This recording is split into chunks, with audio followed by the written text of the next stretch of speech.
The Missoula Wilderness Incident. The morning of May 30th, 2025, dawned crisp and clear over the Lolo National Forest outside Missoula, Montana, with temperatures hovering around 42 degrees Fahrenheit and not a cloud visible in the expansive Montana sky. Dr. Sarah Mitchell, a 34-year-old environmental biologist from the University of Montana, stood at the edge of the designated camping area known as Bear Creek Meadows, breathing in the pine-scented air that carried with it the promise of what she hoped would be a successful team-building retreat for the newly formed Wilderness Research Collective.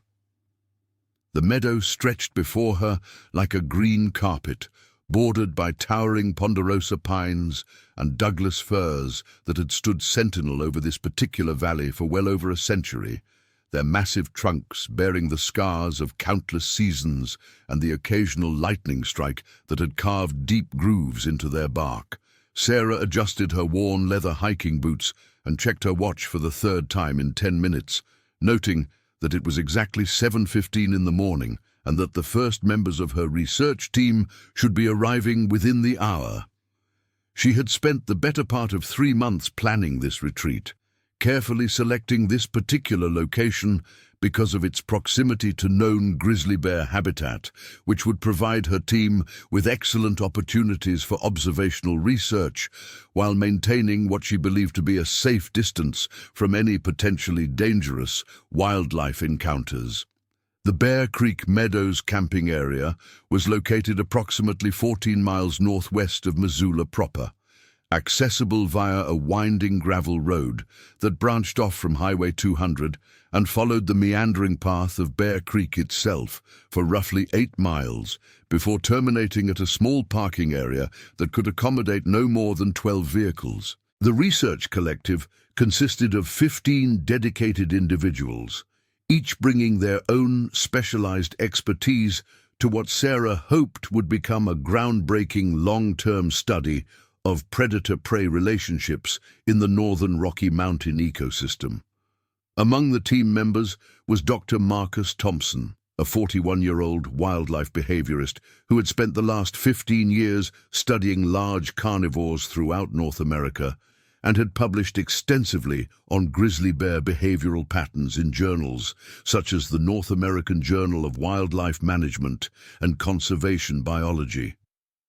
Marcus had arrived the previous evening to help Sarah with the initial setup, and he could be seen approximately 50 yards away, methodically arranging the portable weather monitoring equipment that would provide them with detailed atmospheric data throughout their week-long stay. Also expected to arrive that morning was Rebecca Becker Hartwell, a 28-year-old graduate student in wildlife ecology who had recently completed her master's thesis on the impact of human recreational activities on large carnivore movement patterns in the greater Yellowstone ecosystem.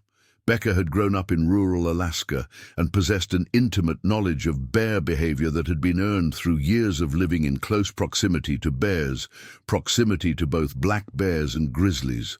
Her practical experience, combined with her academic training, made her an invaluable member of the team, particularly when it came to establishing and maintaining proper food storage protocols and camp security measures. The weather forecast for the week had called for partly cloudy skies, with daytime temperatures reaching into the low 70s and nighttime temperatures dropping into the upper 30s. Conditions that Sarah knew would be ideal for both human comfort and wildlife activity. The recent spring snowmelt had left the high country streams running full and fast, creating excellent fishing conditions that would likely attract both bears and the salmon runs that constituted a significant portion of their diet during this time of year. Sarah had specifically chosen the last week of May for their retreat because historical data indicated that this was typically when grizzly bears in the region were emerging from their winter dens and beginning to establish their summer territorial ranges. At 7:45, the distinctive rumble of diesel engines announced the arrival of the first convoy of team members, and Sarah watched as 3 vehicles turned into the parking area. their occupants already animated with excitement about the week ahead. The lead vehicle was a well-worn Ford F-250 pickup truck driven by James Jim Rodriguez, a 39-year-old former park ranger who now worked as a wilderness safety consultant and had been hired by the university to serve as the group's safety coordinator and emergency response specialist. Jim possessed current certifications in wilderness first aid, technical rescue operations, and bear safety protocols, and he carried with him a comprehensive emergency kit that included everything from satellite communication devices to emergency medical supplies sufficient to stabilize serious injuries until professional medical help could arrive.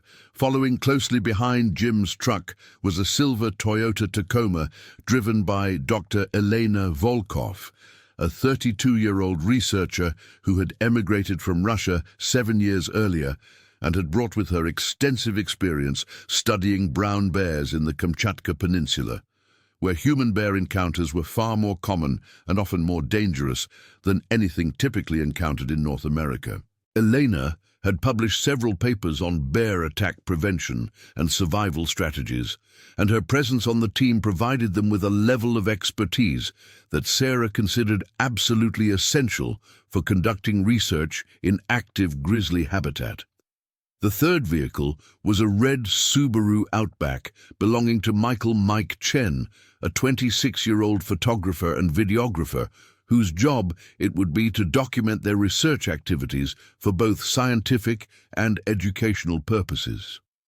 Mike had spent the previous 2 summers working with wildlife rehabilitation centers in Alaska and had developed a reputation for being able to capture stunning images of bears in their natural habitat, while maintaining the kind of respectful distance that ensured both his safety and the animal's natural behavior patterns. As the team members began unloading their gear and setting up their individual camping areas, Sarah couldn't shake the feeling that this retreat would mark a significant turning point in her career. She had worked for years to secure the funding necessary to establish the Wilderness Research Collective, and the data they collected over the next week would determine whether they would be able to continue their work or whether the project would be forced to shut down due to lack of financial support. The pressure she felt was immense, but she was confident that her team possessed the necessary skills and experience to conduct their research safely and effectively. By 8:30, the remaining team members had arrived, including Dr. Patricia Williams, a 53-year-old veterinarian who specialized in wildlife medicine and would be responsible for conducting any necessary medical examinations of captured or tranquilized animals, and Tom Anderson, a 35-year-old GPS mapping specialist whose job it would be to track animal movements using the latest satellite technology and create detailed maps of territorial boundaries and movement patterns. Also arriving were graduate students Jennifer Jen Walsh, 24, who was working on her dissertation about the impact of climate change on carnivore behavior, and Dave Kumar, 25, whose research focused on the acoustic analysis of bear vocalizations and their role in intraspecies communication. The team was rounded out by Dr. Robert Bob Manning, a 47-year-old ecologist who served as the project's statistical analyst Lisa Parker, a 29-year-old research technician who would be responsible for maintaining and monitoring the various electronic equipment they would be deploying throughout the study area. And finally, Dr. Amanda Foster, a 38-year-old animal behaviorist who had spent the last decade studying predator-prey relationships in various ecosystems around the world. The morning progressed smoothly as the team established their base camp according to strict protocols that had been developed through years of experience working in bear country. All food items were stored in bear-proof containers that were positioned at least 100 yards from the sleeping areas, and a designated cooking area was established downwind from the main camp to minimize the spread of food odors that might attract unwanted wildlife attention.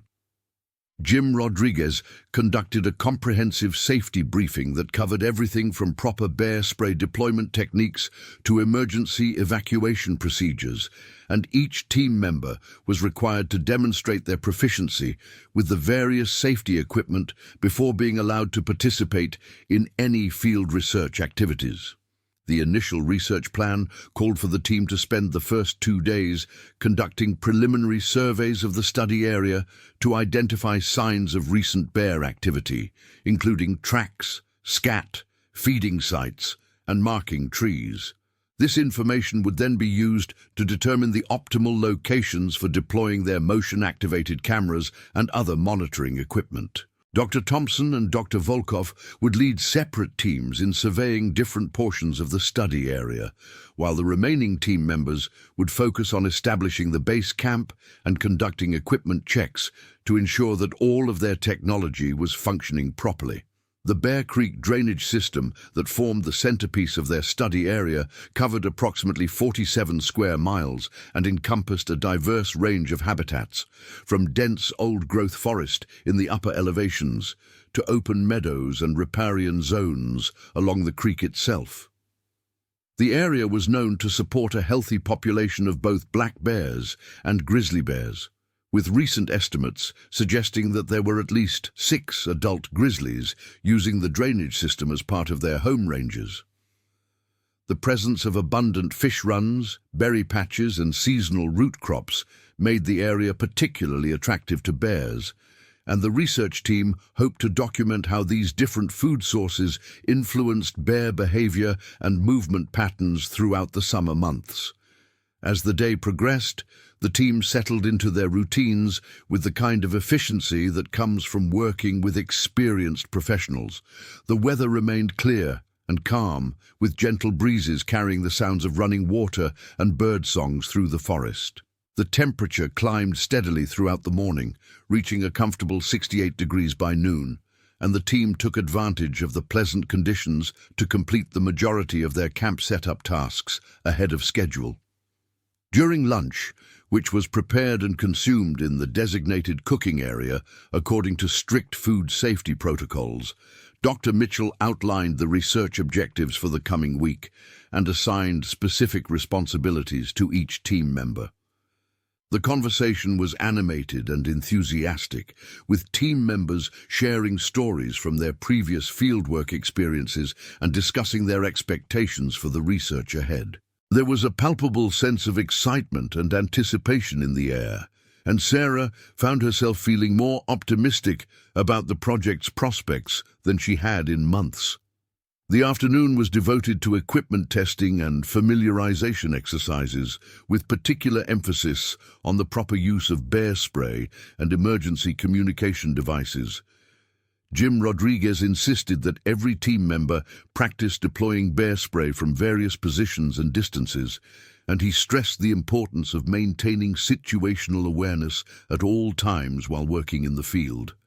The bear spray canisters they carried were industrial-strength units that contained a concentrated capsicum solution capable of stopping even the largest grizzly bear, but Jim emphasized that the spray was only effective if it was deployed properly and at the appropriate distance.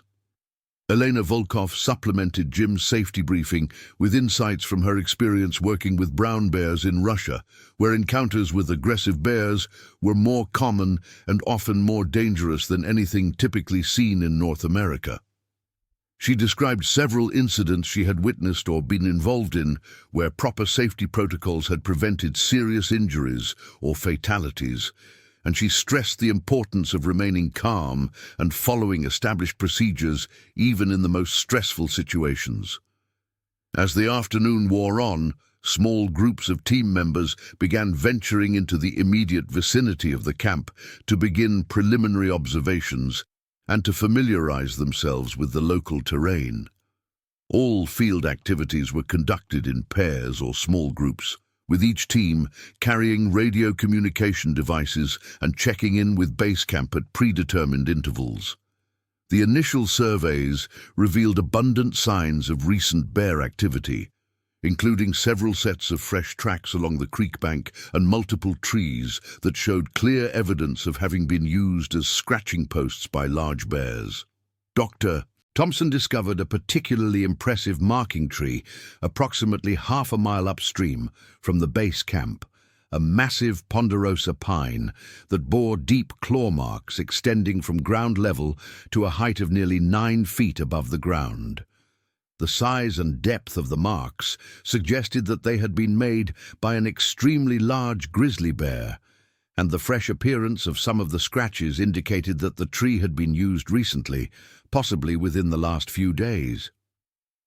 The discovery was exciting from a research perspective, but it also served as a sobering reminder that the team was working in active bear habitat and needed to remain vigilant at all times. Evening camp routines were established and followed meticulously, with all cooking activities completed before sunset and all food items secured in bear-proof containers well before darkness fell. The team gathered around a small campfire for a briefing session, where the day's observations were shared and plans for the following day's activities were finalized. The mood was relaxed and optimistic, and there was a strong sense of camaraderie among the team members as they settled into their sleeping arrangements for the night. The first night passed without incident, with only the normal sounds of the forest providing background noise as the team slept in their individual tents, scattered throughout the designated camping area. The temperature dropped to 37 degrees just before dawn, and a light frost covered the meadow grass and the fly sheets of the tents, creating a beautiful crystalline landscape that sparkled in the early morning sunlight. May 31st dawned clear and cold, with temperatures barely above freezing and a thin layer of ice covering the shallow pools along the edges of Bear Creek.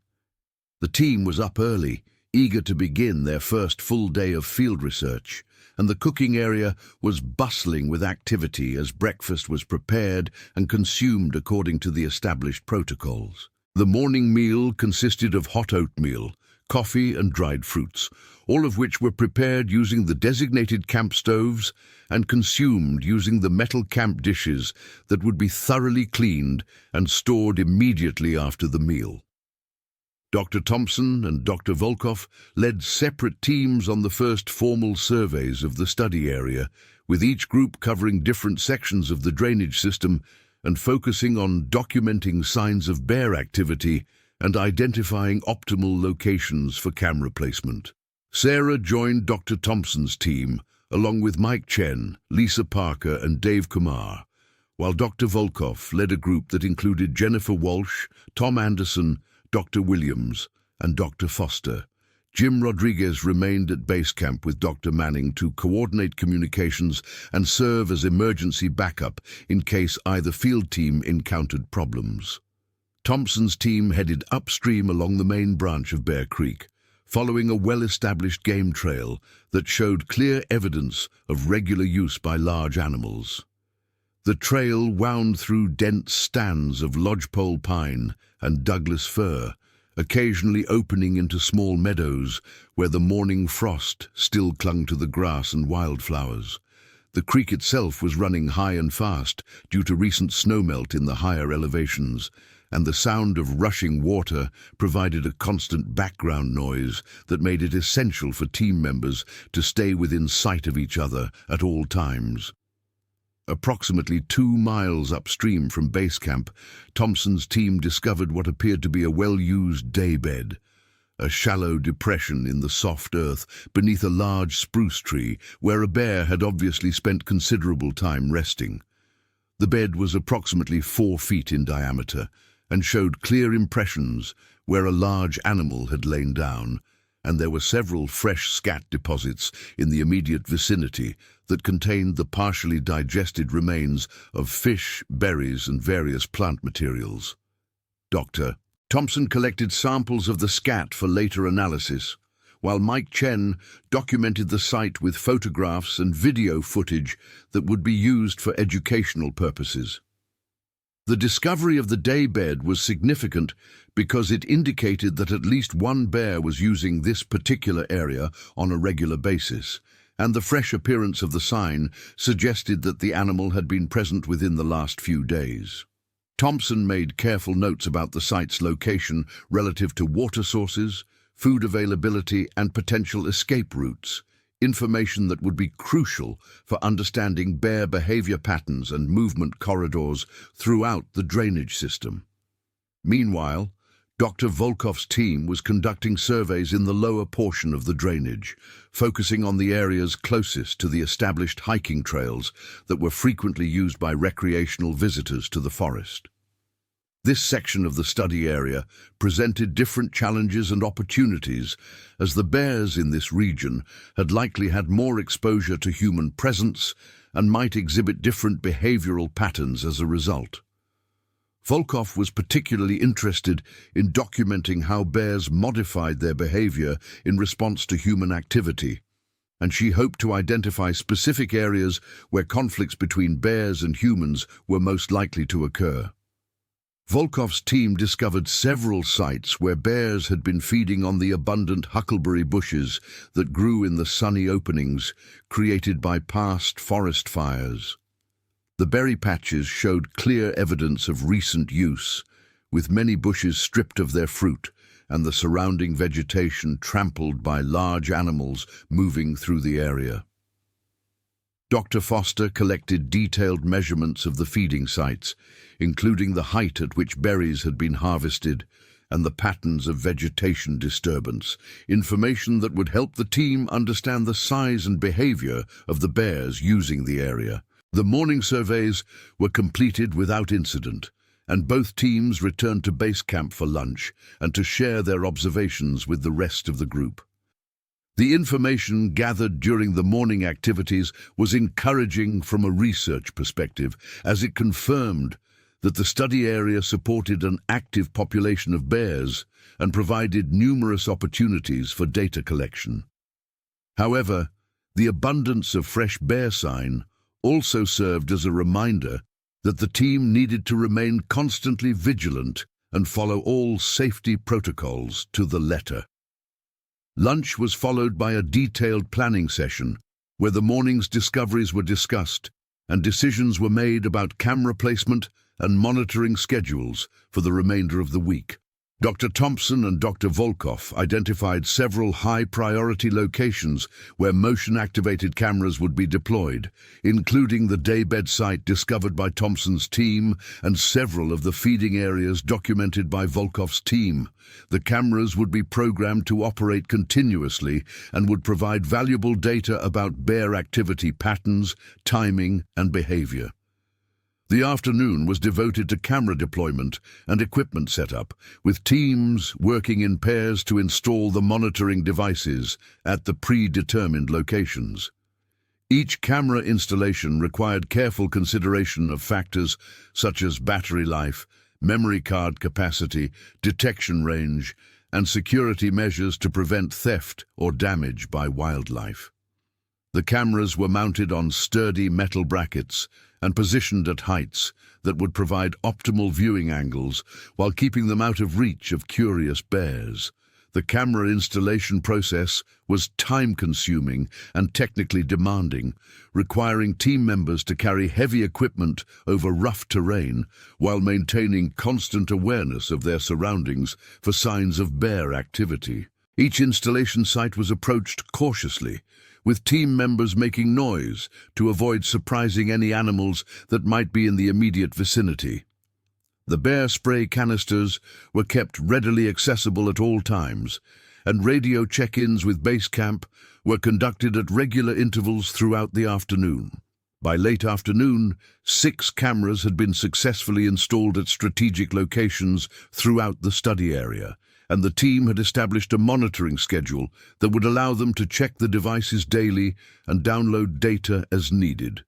The camera network would provide them with unprecedented insights into bear behavior and movement patterns, and Sarah felt confident that the data they collected would make a significant contribution to the scientific understanding of grizzly bear ecology.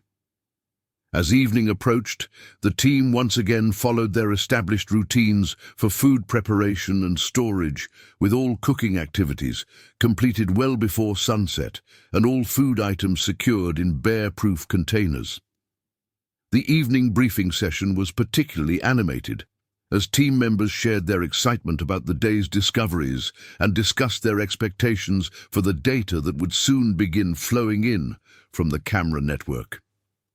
The second night passed as quietly as the first, with only the normal sounds of the forest providing background noise as the team slept. However, at approximately 3:15 in the morning, Lisa Parker was awakened by what she later described as an unusual rustling sound coming from the direction of the creek. She lay still in her sleeping bag for several minutes, listening carefully to determine whether the sound represented normal wildlife activity or something that might require investigation. After several minutes of silence, she concluded that the noise had probably been caused by a deer or elk moving through the area, and went back to sleep. June 1st began much like the previous day, with clear skies and cold temperatures that gradually warmed as the sun climbed higher in the sky. The team was becoming comfortable with their routines, and there was a sense of confidence and optimism as they prepared for their second full day of field research. The morning was devoted to checking the cameras that had been installed the previous day and downloading the initial data that had been collected during the first night of operation. The camera check revealed exciting results, with several devices having captured images of bears moving through the study area during the early morning hours. One camera, positioned near the daybed site discovered by Thompson's team, had recorded a sequence of images showing a large grizzly bear entering the area at approximately 4:30 in the morning and spending nearly 20 minutes investigating the site before moving on. The bear appeared to be an adult male based on its size and body proportions, and the images provided valuable insights into its behavior and movement patterns. Another camera, located near one of the berry patches documented by Volkov's team, had captured images of what appeared to be a female grizzly, with 2 cubs feeding in the area around 6 o'clock in the morning. The presence of cubs was particularly significant from a safety perspective, as female bears with young are generally considered to be among the most dangerous animals in the world, dangerous and unpredictable animals in the North American wilderness. Jim Rodriguez immediately implemented enhanced safety protocols, including a requirement that all field teams consist of at least 3 people and carry air horns in addition to bear spray. The discovery of both a large male and a female with cubs in the immediate vicinity of the research area was exciting from a scientific perspective, but it also raised the stakes considerably in terms of safety management. Elena Volkov stressed the importance of giving all bears, but particularly females with cubs, an extremely wide berth and avoiding any activities that might be perceived as threatening or intrusive. She described several incidents from her experience in Russia where researchers had inadvertently triggered aggressive responses from protective mothers. And she emphasized that even experienced professionals could find themselves in dangerous situations if they failed to respect the animal's space and natural behaviors. The morning was also devoted to expanding the camera network by installing additional devices at new locations identified during the previous day's surveys. Dr. Foster and Tom Anderson worked together to install a camera near a salmon spawning area where bears were likely to concentrate during the peak fishing season, while Dr. Williams and Dave Kumar deployed a device near a natural salt lick that showed clear evidence of regular use by various wildlife species. The salmon spawning area was located approximately 3 miles upstream from base camp, in a section of Bear Creek where the water was shallow and fast-moving, creating ideal conditions for fish to lay their eggs. The area was easily accessible via the main game trail, and the abundance of partially consumed fish carcasses along the creek bank provided clear evidence that bears were already taking advantage of the early salmon runs. The camera positioned at this location would provide valuable data about feeding behavior and competition between different bears for access to this high-quality food source. The Salt Lick site presented different challenges and opportunities as it was located in a small clearing approximately half a mile from the main creek channel and required a more difficult approach through dense forest. However, the site showed evidence of use by multiple species,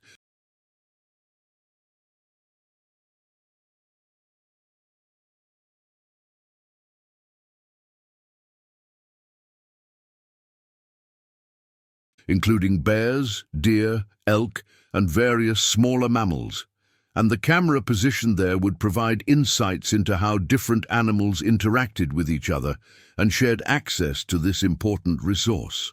By midday, the camera network had been expanded to include 10 devices covering the most important sites throughout the study area, and the team had established efficient routines for data collection and equipment maintenance. The cameras were programmed to operate continuously, with motion sensors triggering both still photographs and short video clips whenever animals moved within the detection range. The devices were equipped with infrared capabilities that allowed them to capture images even in complete darkness, providing 24-hour coverage of bear activity throughout the study area. Lunch was followed by detailed analysis of the morning's camera data, with team members working together to identify individual bears and track their movements through the study area. The images captured during the first night of operation revealed that at least 4 different bears were actively using the area, including the large male, the female with cubs, and at least 2 other adults whose sex and age could not be determined from the available photographs.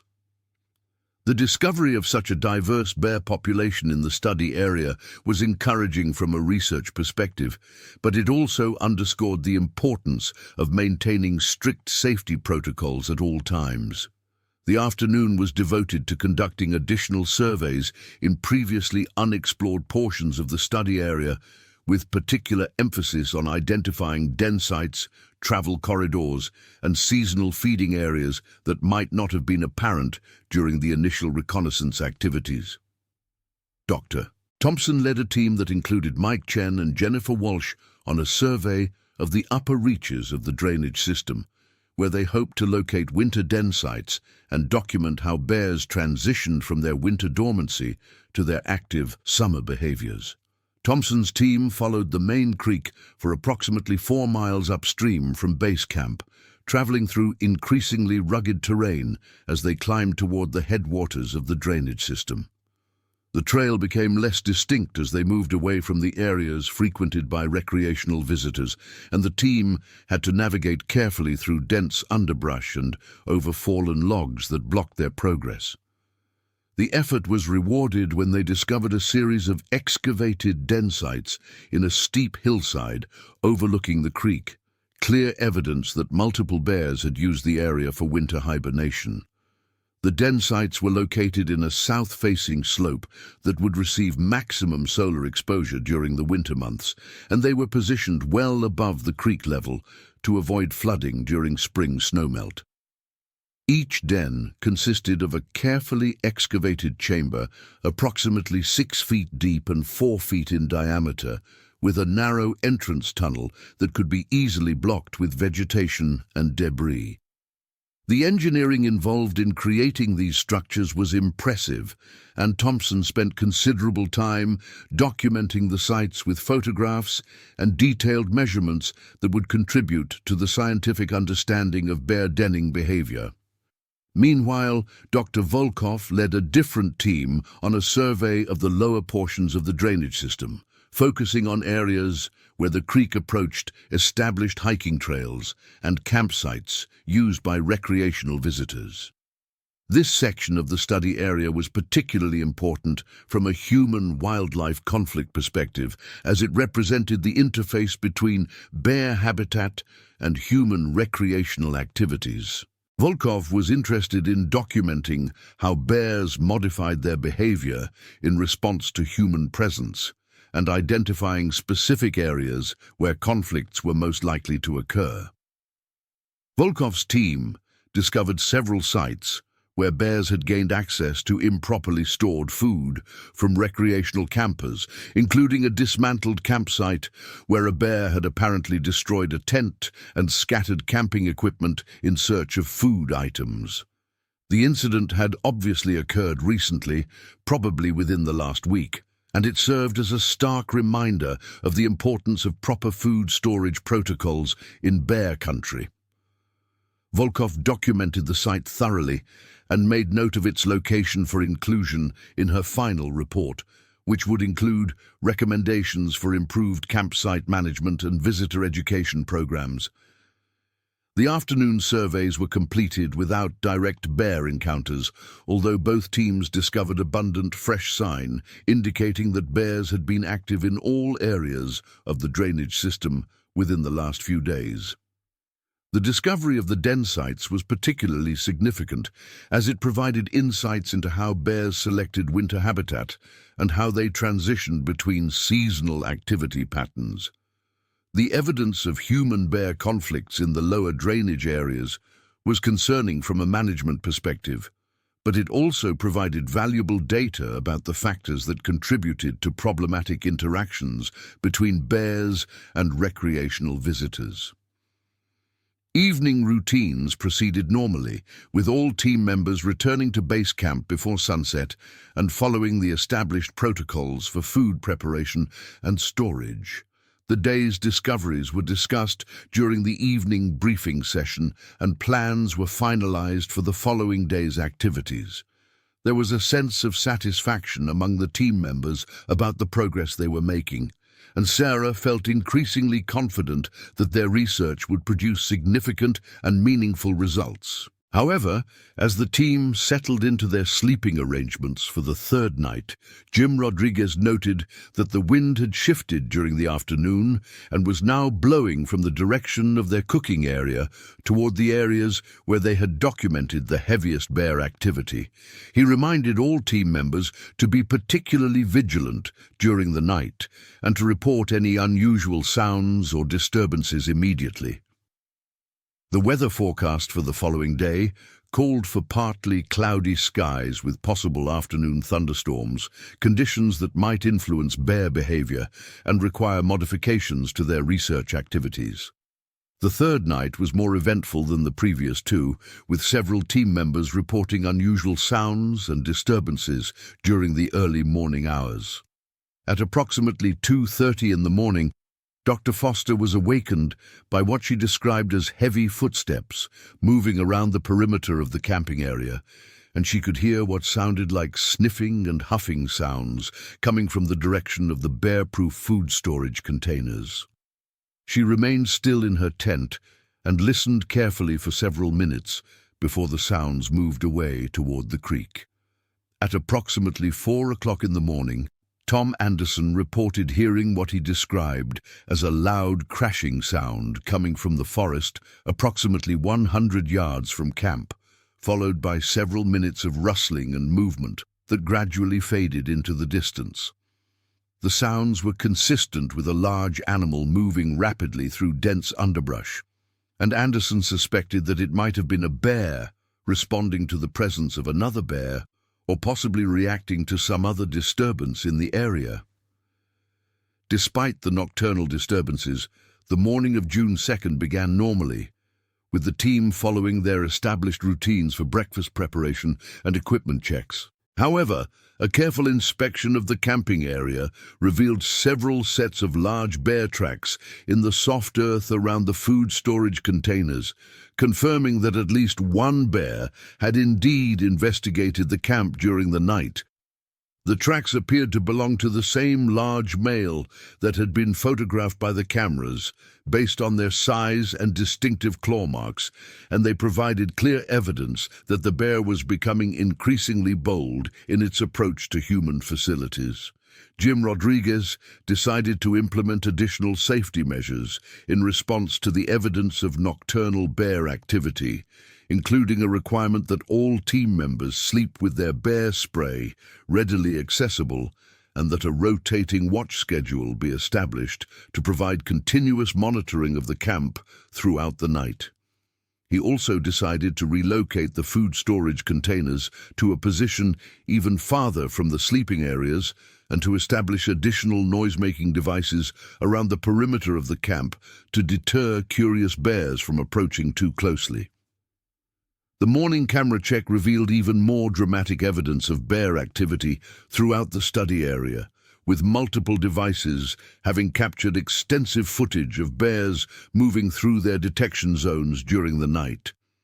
The camera positioned near the salmon spawning area had recorded nearly continuous activity from midnight until dawn, with at least 3 different bears taking turns fishing in the creek and feeding on the abundant salmon runs. The footage provided unprecedented insights into bear feeding behavior and social dynamics, and it represented exactly the kind of data that the research team had hoped to collect. However, the camera positioned closest to the base camp had captured images that were somewhat more concerning from a safety perspective. The device had recorded the large male bear approaching to within approximately 50 yards of the camping area at around 3 o'clock in the morning, and the animal had spent nearly 15 minutes investigating the area before moving on toward the creek. The bear's behavior appeared to be exploratory rather than aggressive, but its proximity to the camp was closer than Jim Rodriguez considered acceptable for continued safe operations. The team spent the morning reviewing all of the available camera footage and analyzing the movement patterns of the various bears that had been documented during the first 3 days of the study. The data revealed that at least 6 different individual bears were actively using the study area, including 2 large males, the female with cubs, and at least 3 other adults of undetermined sex and age. The bears appeared to be following relatively predictable movement patterns, with most activity concentrated during the early morning and late evening hours when temperatures were cooler and human activity was minimal. Dr. Volkov expressed concern about the increasing boldness of the large male bear, noting that his behavior pattern suggested he was becoming habituated to human presence and might pose an escalating safety risk if his behavior continued to escalate. She recommended implementing a more aggressive hazing program designed to reinforce the bear's natural fear of humans and discourage him from approaching the camping area.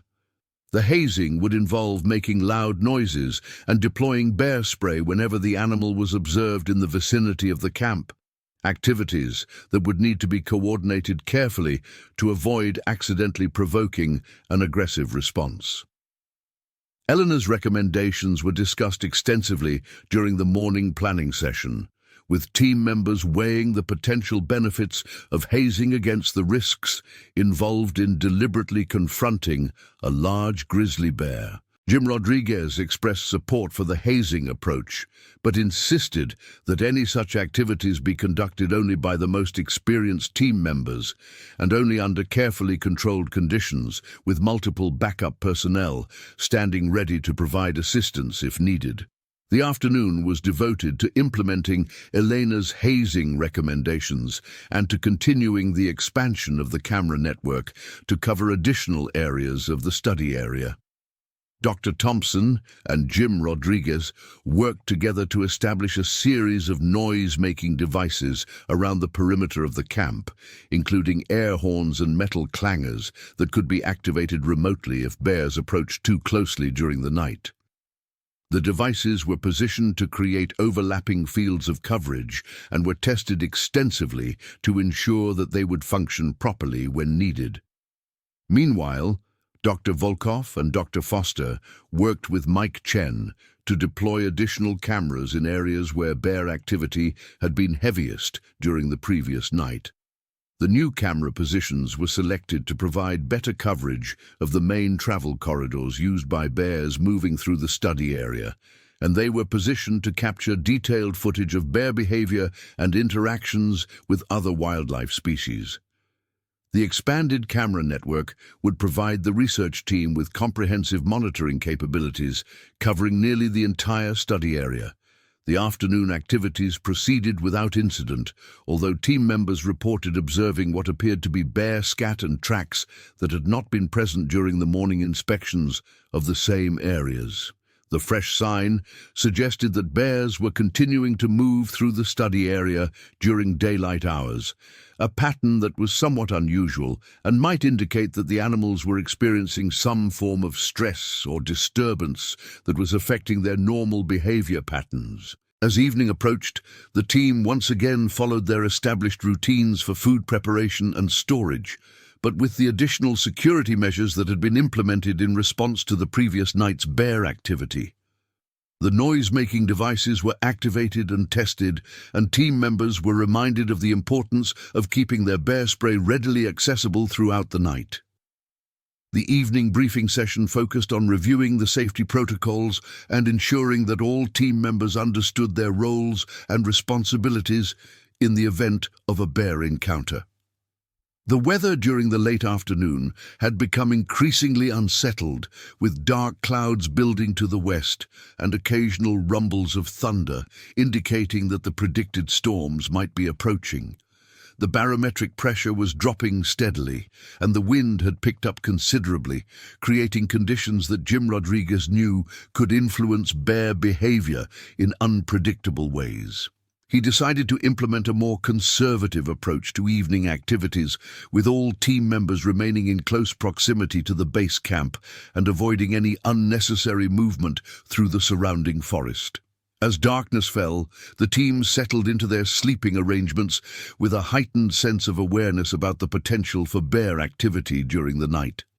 The noise-making devices were armed and ready for activation, and the rotating watch schedule was implemented with 2-hour shifts that would provide continuous monitoring of the camp throughout the night. The first watch was taken by Jim Rodriguez and Dr. Volkov, who positioned themselves near the camp's central fire pit, where they could observe the entire camping area and respond quickly to any signs of bear activity. The night of June 2nd proved to be significantly more eventful than the previous nights, with multiple disturbances and clear evidence of intensive bear activity throughout the area surrounding the base camp. The first incident occurred at approximately 11:30, when the watch team observed what appeared to be a large bear moving slowly through the forest, approximately 75 yards from the camping area. The animal was clearly visible in the moonlight, and its behavior suggested that it was systematically investigating the area and possibly testing the effectiveness of the security measures that had been implemented. Jim Rodriguez and Dr. Volkov maintained visual contact with the bear for nearly 10 minutes, during which time the animal moved gradually closer to the camp, while stopping frequently to sniff the air and investigate various objects and scent markers. When the bear approached to within 50 yards of the sleeping areas, Rodriguez activated one of the air horns, producing a loud blast that immediately caused the animal to retreat toward the creek. However, rather than leaving the area entirely, the bear moved to a position approximately 100 yards away and remained there for another 20 minutes before finally disappearing into the forest. The second watch shift was taken by Dr. Thompson and Tom Anderson, who reported seeing movement in the forest on multiple occasions during their 2-hour duty period. At approximately 2:15 in the morning, they observed what appeared to be 2 bears moving together through the area between the camp and the creek, behavior that was consistent with a female with an older cub, or possibly 2 adults traveling together. The bears did not approach as closely as the earlier visitor, but their presence in the immediate vicinity of the camp was concerning and suggested that multiple animals were becoming increasingly comfortable with human presence. The most dramatic incident of the night occurred during the third watch shift, when Dr. Foster and Dave Kumar observed a large bear approaching the food storage containers at approximately 4:30 in the morning.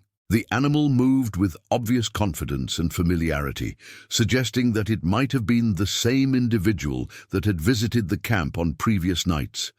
The bear spent nearly 20 minutes investigating the bear-proof containers, attempting to manipulate the latches and testing the strength of the mounting systems that secured the containers to their metal posts.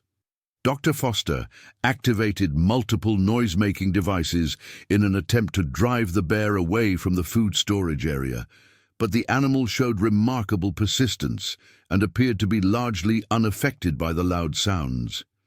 It was only when Kumar activated the most powerful air horn available, producing a sustained blast that lasted nearly 30 seconds, that the bear finally abandoned its investigation of the food containers and retreated toward the forest. However, the animal moved slowly and deliberately, showing none of the rapid flight behavior that would be expected from a properly wild bear responding to human deterrent efforts. The behavior exhibited by the bears during the night was deeply concerning to both Jim Rodriguez and Dr. Volkov, as it suggested that the animals were becoming habituated to human presence and were losing their natural fear responses. Habituated bears represent one of the most dangerous situations that can develop in bear country, as they often become increasingly bold and aggressive in their interactions with humans and are much more likely to be involved in serious conflicts that result in injuries or fatalities. The morning of June 3rd began with an emergency team meeting called by Jim Rodriguez to discuss the escalating bear activity and to evaluate whether the research project should be continued or whether the team should consider relocating to a different area with less intensive bear presence. The evidence from the previous night clearly indicated that multiple bears were not only using the study area on a regular basis, but were also becoming increasingly comfortable with human presence, and were beginning to view the research camp as a source of potential food or other resources.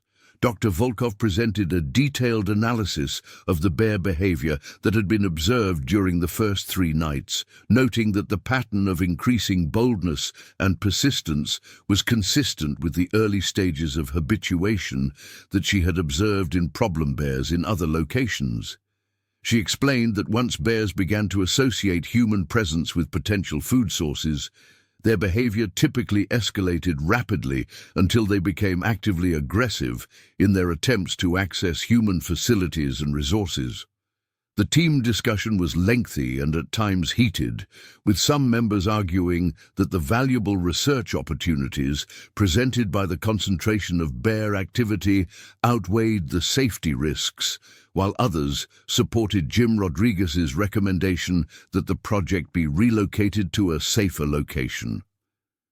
Dr. Mitchell found herself in the difficult position of balancing her scientific objectives against the safety of her team members, and she struggled with the decision that would ultimately determine the fate of the research project that had taken years to organize and fund. The debate was interrupted by Mike Chen, who had been checking the cameras positioned around the study area and had discovered footage that provided additional insights into the behavior of the bears that had been visiting the camp. The cameras had captured images showing that the large male bear had actually approached the camping area on multiple occasions during the previous night, including several instances when the animal had come within 30 yards of the sleeping areas without being detected by the watch teams. The footage also revealed that the bear had spent considerable time investigating the various scent trails left by team members walking between different areas of the camp. Even more concerning was footage from the camera positioned near the creek, which showed the female bear with cubs approaching to within approximately 60 yards of the camp at around 5:30 in the morning after the final incident with the large male had concluded. The female had spent nearly 40 minutes in the area, apparently teaching her cubs how to investigate human scent trails and potentially how to associate human presence with food opportunities. This behavior represented an extremely dangerous development, as it suggested that the next generation of bears was being trained to view humans as a potential food source. The camera footage provided the final evidence that Jim Rodriguez needed to make his recommendation that the research project be immediately terminated and the team evacuated from the study area. He explained that the combination of multiple habituated bears, including a female with cubs, represented an unacceptable safety risk that could not be adequately managed using standard bear safety protocols. The situation had evolved beyond the point where normal deterrent measures would be effective, and the continued presence of the research team in the area was likely to further accelerate the habituation process and create an even more dangerous situation. Dr. Mitchell found herself facing one of the most difficult decisions of her career, as ending the research project would mean losing years of preparation and planning, as well as the significant financial investment that had been made in equipment and personnel. However, the safety of her team members had to take priority over scientific objectives, and the evidence presented by Jim Rodriguez and Dr. Volkov was compelling and clearly indicated that continuing the project would place everyone at serious risk. The decision to evacuate was made at approximately 10:30 on the morning of June 3rd, and the team immediately began the process of breaking down the base camp and preparing their equipment for transport back to the university. The camera network would be left in place for several more days to continue collecting data about bear behavior after the human presence was removed, but all food items and camping equipment would be removed from the area as quickly as possible to minimize the risk of further conditioning the bears to associate the location with human resources. The evacuation process was complicated by the need to approach each camera location carefully to download data and retrieve valuable equipment, activities that required team members to travel through areas where bear activity had been heaviest during the previous few days. Jim Rodriguez insisted that all equipment retrieval activities be conducted by teams of at least 4 people, with multiple personnel carrying bear spray and maintaining constant communication with the base camp throughout the process. The first equipment retrieval team, consisting of Dr. Thompson, Dr. Volkov, Tom Anderson and Mike Chen, departed base camp at 11:15 to collect the cameras positioned in the upper portion of the drainage system. The team moved slowly and carefully along the main trail, making considerable noise to avoid surprising any bears that might be resting or feeding in the area. They carried air horns and multiple canisters of bear spray, and they maintained radio contact with base camp at 15-minute intervals throughout their mission. The camera retrieval process proceeded smoothly during the late morning and early afternoon, with the team successfully collecting data and equipment from 6 of the 10 camera locations without encountering any bears directly. However, they discovered abundant fresh sign at every location, including tracks, scat, and feeding sign that indicated bears had been active in all areas of the study site during the previous night. The evidence suggested that the bear population in the area was even larger and more active than the team had initially realized. The second equipment retrieval team, consisting of Dr. Foster, Dr. Williams, Dave Kumar, and Jennifer Walsh, departed base camp at 2:30 to collect the cameras positioned in the lower portion of the drainage system. This team faced potentially greater risks as their route would take them through areas where human-bear conflicts had been documented during the initial surveys. Jim Rodriguez provided this team with additional safety equipment, including flares and a satellite communication device that would allow them to call for emergency assistance if needed. The afternoon retrieval mission encountered more challenges than the morning effort, with the team discovering that one of the cameras had been damaged by what appeared to be a bear attempting to investigate or destroy the device. The camera housing showed clear evidence of being bitten and clawed, and the memory card had been destroyed, resulting in the loss of potentially valuable data about bear behavior in that particular location. The incident was concerning because it suggested that the bears were beginning to view the research equipment as objects worthy of investigation or possibly as territorial threats that needed to be eliminated. By late afternoon, 8 of the 10 cameras had been successfully retrieved, along with the majority of the research equipment that had been deployed throughout the study area. The remaining 2 cameras were positioned in locations that the teams had not yet been able to reach safely, and Jim Rodriguez made the decision to abandon these devices rather than risk team member safety by attempting to retrieve them under increasingly dangerous conditions. The base camp breakdown process was completed by early evening, with all tents, cooking equipment, and personal gear loaded into the vehicles for transport back to the university. The bear-proof food storage containers were thoroughly cleaned to remove any residual food odors, and the camping area was policed carefully to ensure that no items were left behind that might continue to attract bear attention after the team's departure. As the last of the equipment was being loaded into the vehicles, Dr. Volkov observed what appeared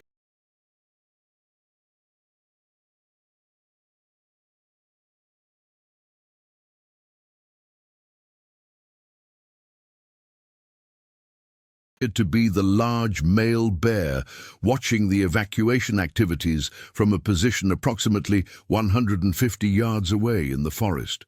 The bear made no attempt to approach closer, but its presence during the departure activities was unsettling and suggested that the animal had been monitoring the team's activities throughout the day. The observation reinforced the decision to evacuate and provided additional evidence that the bears in the area had become uncomfortably habituated to human presence. The research team departed the Bear Creek Meadows area at approximately 6:30 on the evening of June 3rd. Bringing to an end what had been intended as a week-long research project. Despite the abbreviated duration of the fieldwork, the team had collected valuable data about bear behavior and movement patterns, and the camera footage would provide insights into bear ecology that would contribute to the scientific understanding of these important predators. However, the evacuation also represented a significant setback for the Wilderness Research Collective, as the inability to complete the planned research activities would make it difficult to justify continued funding for the project. Dr. Mitchell faced the challenge of explaining to university administrators and funding agencies why the research had been terminated prematurely, and she would need to develop alternative approaches for studying bear behavior that would be safer and more sustainable over the long term. The drive back to Missoula was subdued, with team members reflecting on the experiences of the previous few days and discussing the implications of what they had observed. There was a general consensus that the concentration of bear activity in the study area had been far greater than anyone had anticipated, and that the rapid habituation of multiple bears to human presence had created a dangerous situation that could not have been safely managed using standard protocols. Dr. Volkov spent much of the return journey developing recommendations for improved bear safety protocols that could be used in future research projects, and she began drafting a report that would document the lessons learned from the Bear Creek Meadows experience. Her recommendations would include more conservative approaches to site selection, enhanced safety equipment requirements, and modified research methodologies that would minimize the risk of creating habituated bears while still allowing for meaningful scientific data collection. The team arrived back at the University of Montana campus at approximately 8:30 in the evening, and the equipment unloading and storage process was completed by 10 o'clock. Dr. Mitchell scheduled a comprehensive debriefing session for the following morning, where the team would review all of the data that had been collected and begin the process of analyzing the results and preparing reports for the various stakeholders who had supported the research project. Despite the premature termination of the fieldwork, the Bear Creek Meadows Research Project had provided valuable insights into bear behavior and had demonstrated the importance of maintaining strict safety protocols when conducting research in active bear habitat. The experience had also highlighted the challenges involved in studying large predators in their natural environment, and had provided lessons that would be valuable for future research efforts. The story of the Bear Creek Meadows Research Project would become a case study in bear safety protocols and would be used to train future researchers about the importance of recognizing and responding appropriately to signs of bear habituation. The camera footage collected during the project would provide valuable educational materials that would be used to help other researchers understand bear behavior and develop safer approaches to conducting fieldwork in bear habitat. In the weeks following the evacuation, reports began to surface of increased bear activity in the Bear Creek Meadows area, with several recreational campers reporting close encounters with habituated bears that showed little fear of human presence. The Montana Department of Fish, Wildlife and Parks began monitoring the situation closely and eventually implemented temporary closures of the area to prevent potentially dangerous human-bear conflicts from developing. The two cameras that had been abandoned during the evacuation continued to operate for several more weeks, transmitting data via satellite uplink that provided unprecedented documentation of bear behavior in the absence of human presence. The footage revealed that the bears continued to visit the former research site on a regular basis for more than a month after the team's departure, suggesting that the habituation process had been more advanced than initially realized, and that the animals had formed strong associations between the location and potential food sources. The Bear Creek Meadows incident would ultimately lead to significant changes in university policies regarding research in bear habitat, with new requirements for enhanced safety training, improved emergency communication systems, and more conservative approaches to site selection and project duration. The lessons learned from Dr. Mitchell's project would help to prevent similar situations from developing in future research efforts and would contribute to the development of safer and more effective methodologies for studying large predators in their natural environment. The scientific data collected during the project, despite its abbreviated duration, would prove to be valuable for understanding bear behavior and ecology, and several research papers would eventually be published based on the camera footage and observational data gathered during the 4 days of fieldwork. The project would be remembered as both a successful example of rapid data collection under challenging conditions and as a cautionary tale about the importance of maintaining appropriate safety margins when working with potentially dangerous wildlife. However, the story of the Bear Creek Meadows Research Project was far from over, as the events that had unfolded during those 4 days in late May and early June would set in motion a chain of consequences that would extend far beyond the immediate research team and would ultimately lead to a tragic confrontation that would change everything. The bears that had become habituated to human presence during the research project would continue to pose risks to other visitors to the area, and the management challenges created by the habituation process would prove to be far more complex and dangerous than anyone had initially anticipated. 3 weeks after the research team's evacuation, on June 24, 2025, the first serious incident occurred when a family of hikers encountered the large male bear that had been such a persistent visitor to the research camp. The family, consisting of parents Robert and Linda Harrison from Spokane, Washington, along with their teenage children Michael and Sarah, had been day hiking on the main trail through the Bear Creek drainage when they came upon the bear feeding on berries approximately 50 yards ahead of them on the trail. The bear, which had lost much of its natural fear of humans during its interactions with the research team, did not immediately flee when it detected the hikers' presence.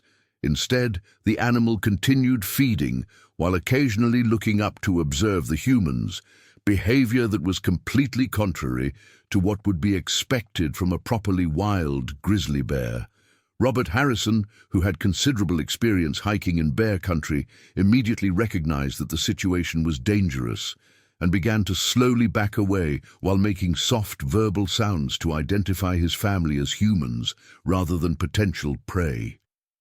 However, the bear's habituation to human presence had progressed to the point where it no longer exhibited appropriate avoidance behaviors, and instead of retreating, the animal began to move slowly toward the hiking family while continuing to appear relaxed and non-threatening. The bear's approach was not aggressive, but its willingness to close the distance with humans represented extremely dangerous behavior that could escalate rapidly if the animal decided that the hikers represented a threat, or if it became startled by sudden movements or loud noises. Robert Harrison deployed bear spray when the animal approached to within 30 yards of his family, creating a cloud of capsicum-based deterrent that should have been sufficient to drive away even the most determined bear. However, the spray had minimal effect on the habituated animal, which merely shook its head and continued its slow approach while showing signs of mild irritation, but no real fear or urgency to escape the area. The family was forced to continue retreating down the trail while the bear followed at a distance of approximately 20 to 25 yards, occasionally stopping to investigate scent marks or feeding opportunities but never abandoning its interest in the human intruders.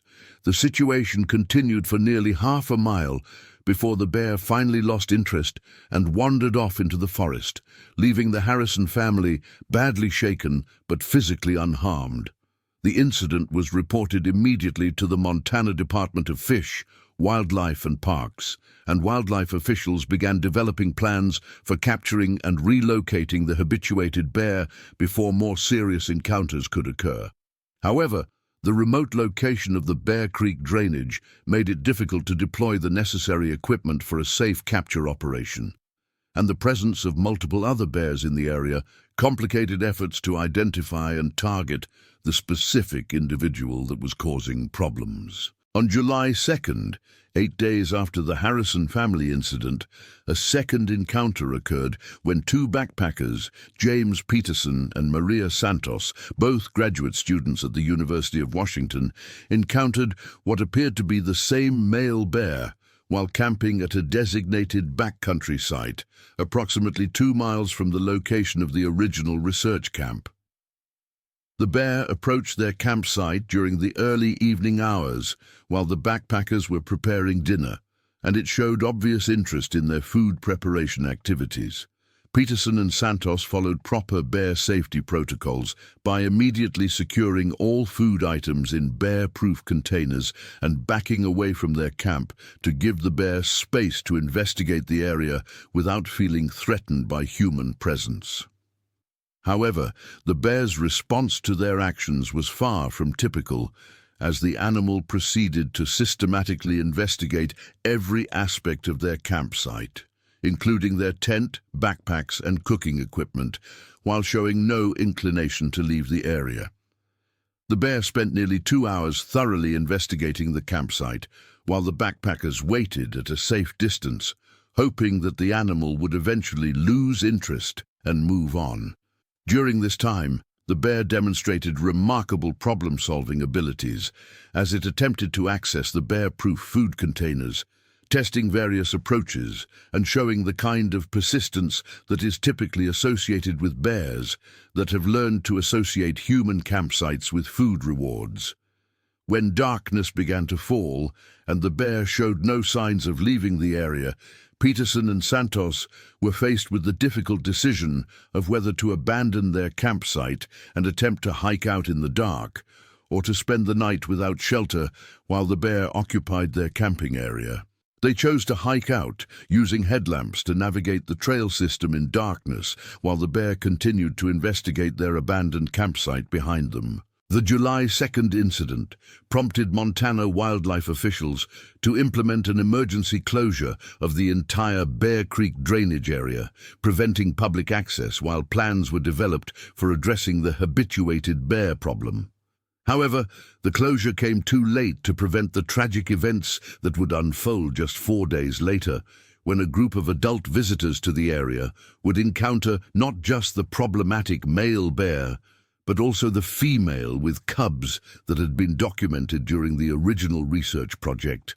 July 6, 2025, dawned clear and warm in western Montana, with temperatures expected to reach the low 80s and light winds that would make for ideal conditions for outdoor recreation.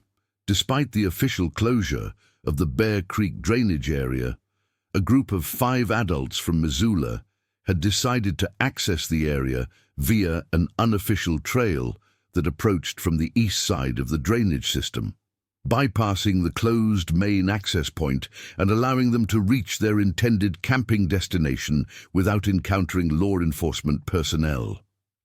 The group consisted of David Martinez, a 32-year-old construction worker who organized the trip, along with his girlfriend Rebecca Thompson, 28, who worked as a nurse at a local hospital. Also participating were Martinez's brother Carlos, 26, and 2 friends, Jennifer Kim, 31, a high school teacher, and Mark Williams, 29, who worked as a mechanic. All 5 individuals had extensive experience with backcountry camping and hiking, and they considered themselves to be well prepared for dealing with the challenges of traveling in bear country. The group's plan was to establish a base camp near the confluence of Bear Creek and its main tributary, approximately 1 mile upstream from the location where the university research team had conducted their abbreviated study. They intended to spend 3 days in the area, with plans for day hiking, fishing, and general recreation activities that would allow them to enjoy the pristine wilderness setting while staying alert for any signs of bear activity that might require them to modify their plans or relocate to a different area. The hike to their intended camping location required approximately 4 hours of travel over rough terrain, as the unofficial trail they were using was poorly maintained and required frequent navigation around fallen trees, stream crossings, and other obstacles. However, the group made good progress and arrived at their destination at approximately 2:30 in the afternoon, giving them plenty of time to establish their camp and conduct a thorough survey of the immediate area for signs of recent bear activity. The camping site they selected was a small meadow located approximately 100 yards from the main creek channel, positioned to provide easy access to water while maintaining sufficient distance from the riparian zone where bears were most likely to travel. The meadow was surrounded by dense forest that would provide natural windbreaks and privacy, and it offered excellent views of the surrounding mountains and valleys that made it an ideal location for recreational camping. The group followed standard bear safety protocols as they established their camp, with all food items stored in bear-proof containers positioned well away from the sleeping areas and a designated cooking area established downwind from the tents. They had brought industrial-strength bear spray and were experienced in its proper use, and they maintained their equipment in easily accessible locations where it could be deployed quickly if needed. The afternoon and early evening passed peacefully, with group members taking turns fishing in the creek, exploring the immediate vicinity of their camp, and preparing dinner using the established safety protocols. They observed abundant wildlife during their activities, including deer, elk, various bird species, and what appeared to be black bear tracks along the creek bank, but they saw no signs of the grizzly bears that were known to inhabit the area. Dinner was completed and all food items secured before sunset, and the group spent the early evening hours relaxing around a small campfire while discussing their plans for the following day's activities. The conversation was animated and optimistic, with group members expressing satisfaction with their choice of camping location and enthusiasm for the recreational opportunities that the area provided. As darkness fell, the group followed their established routine of extinguishing the campfire, conducting a final check of their food storage arrangements, and retiring to their individual tents for the night. David Martinez and Rebecca Thompson shared one tent positioned on the northern edge of the camping area, while Carlos Martinez occupied a second tent approximately 20 yards away. Jennifer Kim and Mark Williams had separate tents positioned on the southern edge of the meadow, creating a loose perimeter that encompassed the central camping area.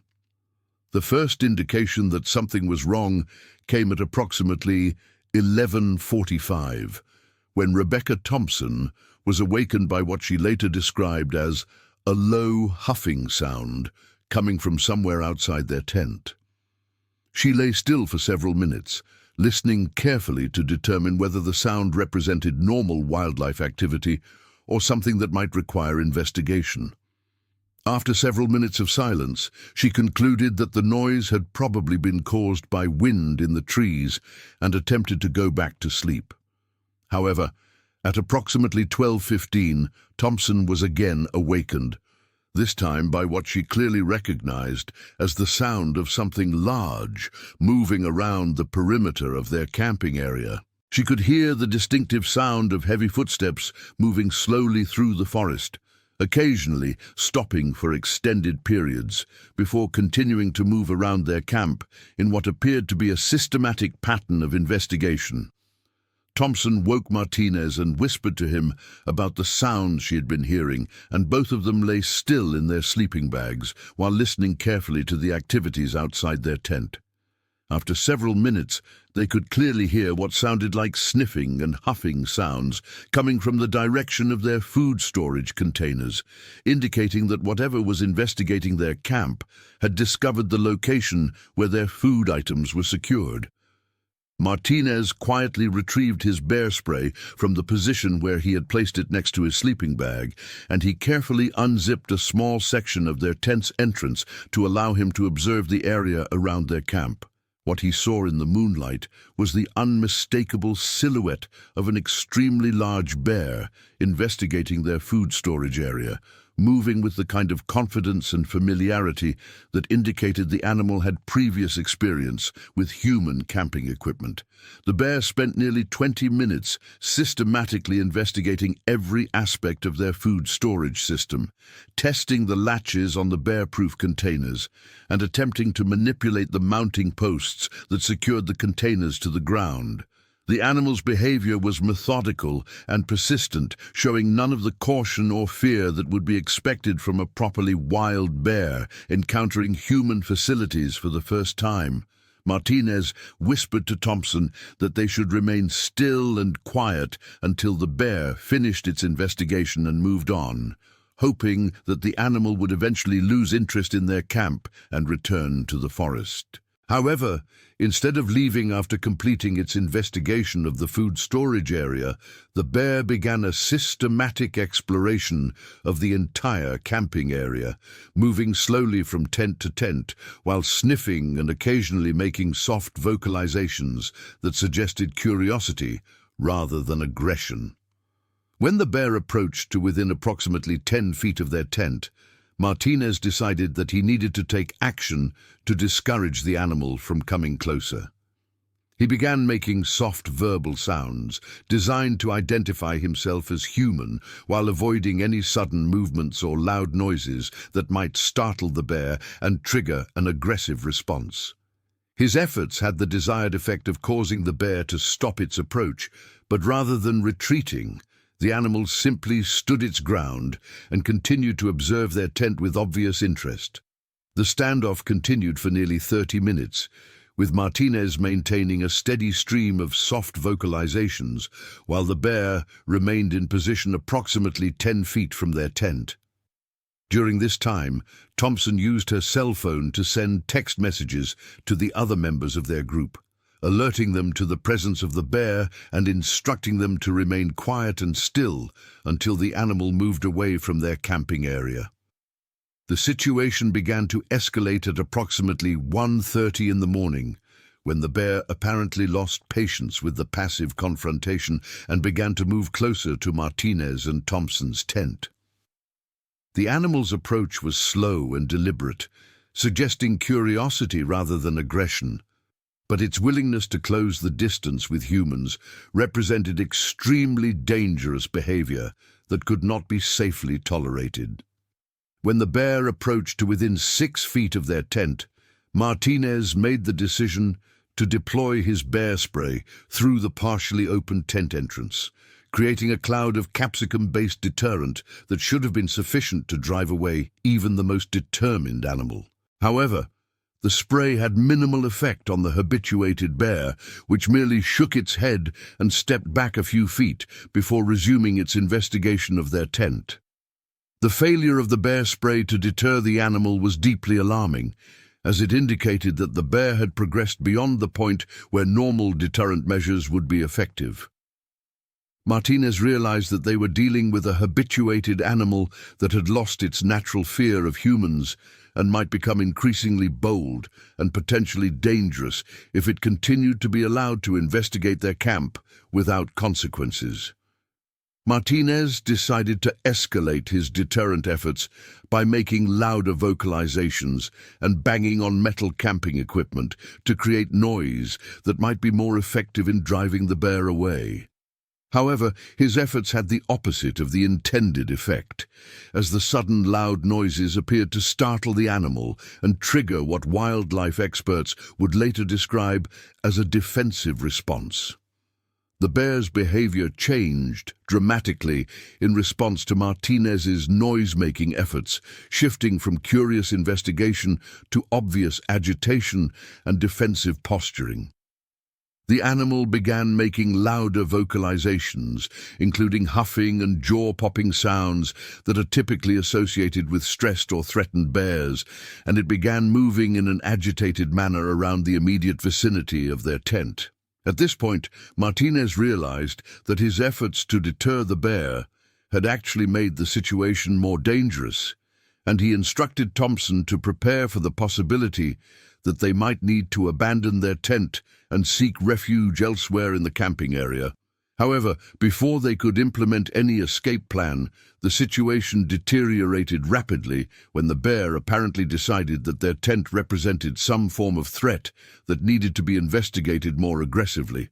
The attack began at approximately 1:55 in the morning, when the habituated male grizzly bear suddenly lunged forward and struck their tent with sufficient force to collapse the entire structure and pin both Martinez and Thompson beneath the fallen fabric and tent poles.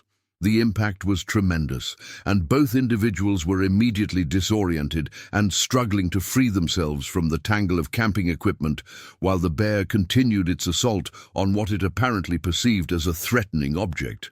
Martinez managed to deploy a second burst of bear spray, but the confined space within the collapsed tent made it difficult to aim effectively, and much of the spray was absorbed by the tent fabric rather than reaching the bear. The animal continued its attack on the tent for several more seconds before apparently realizing that there were humans trapped beneath the structure, at which point its behavior shifted from defensive aggression to what appeared to be investigative curiosity about the source of human scents. The bear began using its claws and teeth to tear through the tent fabric in an apparent attempt to reach the humans trapped beneath, and both Martinez and Thompson suffered serious injuries as the animal's claws raked across their bodies through the thin nylon material. Martinez sustained deep lacerations to his back and shoulders, while Thompson suffered injuries to her arms and legs as she attempted to protect herself from the bear's investigative efforts. The commotion caused by the tent collapse and the victim's screams alerted the other members of the camping group, and Carlos Martinez immediately began making loud noises and deploying his own bear spray in an attempt to drive the animal away from his brother and Thompson. Jennifer Kim and Mark Williams also responded quickly, with Kim using an air horn to create loud deterrent noises, while Williams gathered additional bear spray canisters and emergency supplies. The combined deterrent efforts of the three uninjured group members eventually succeeded in driving the bear away from the collapsed tent, allowing them to extract Martinez and Thompson from the wreckage and begin providing emergency medical care for their injuries.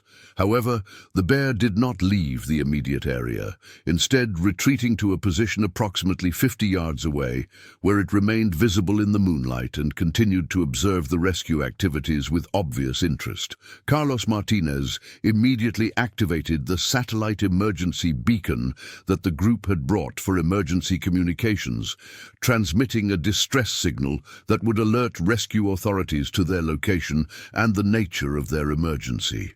However, the remote location of their camping area meant that it would be several hours before professional rescue personnel could reach them, and the continued presence of the bear in the immediate vicinity meant that any rescue operation would be complicated and potentially dangerous.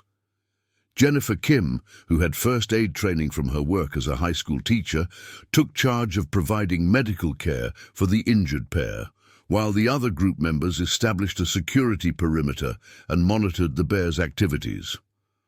Martinez's injuries were severe, but not immediately life-threatening, consisting primarily of deep lacerations that were bleeding heavily but had not damaged any vital organs or major blood vessels.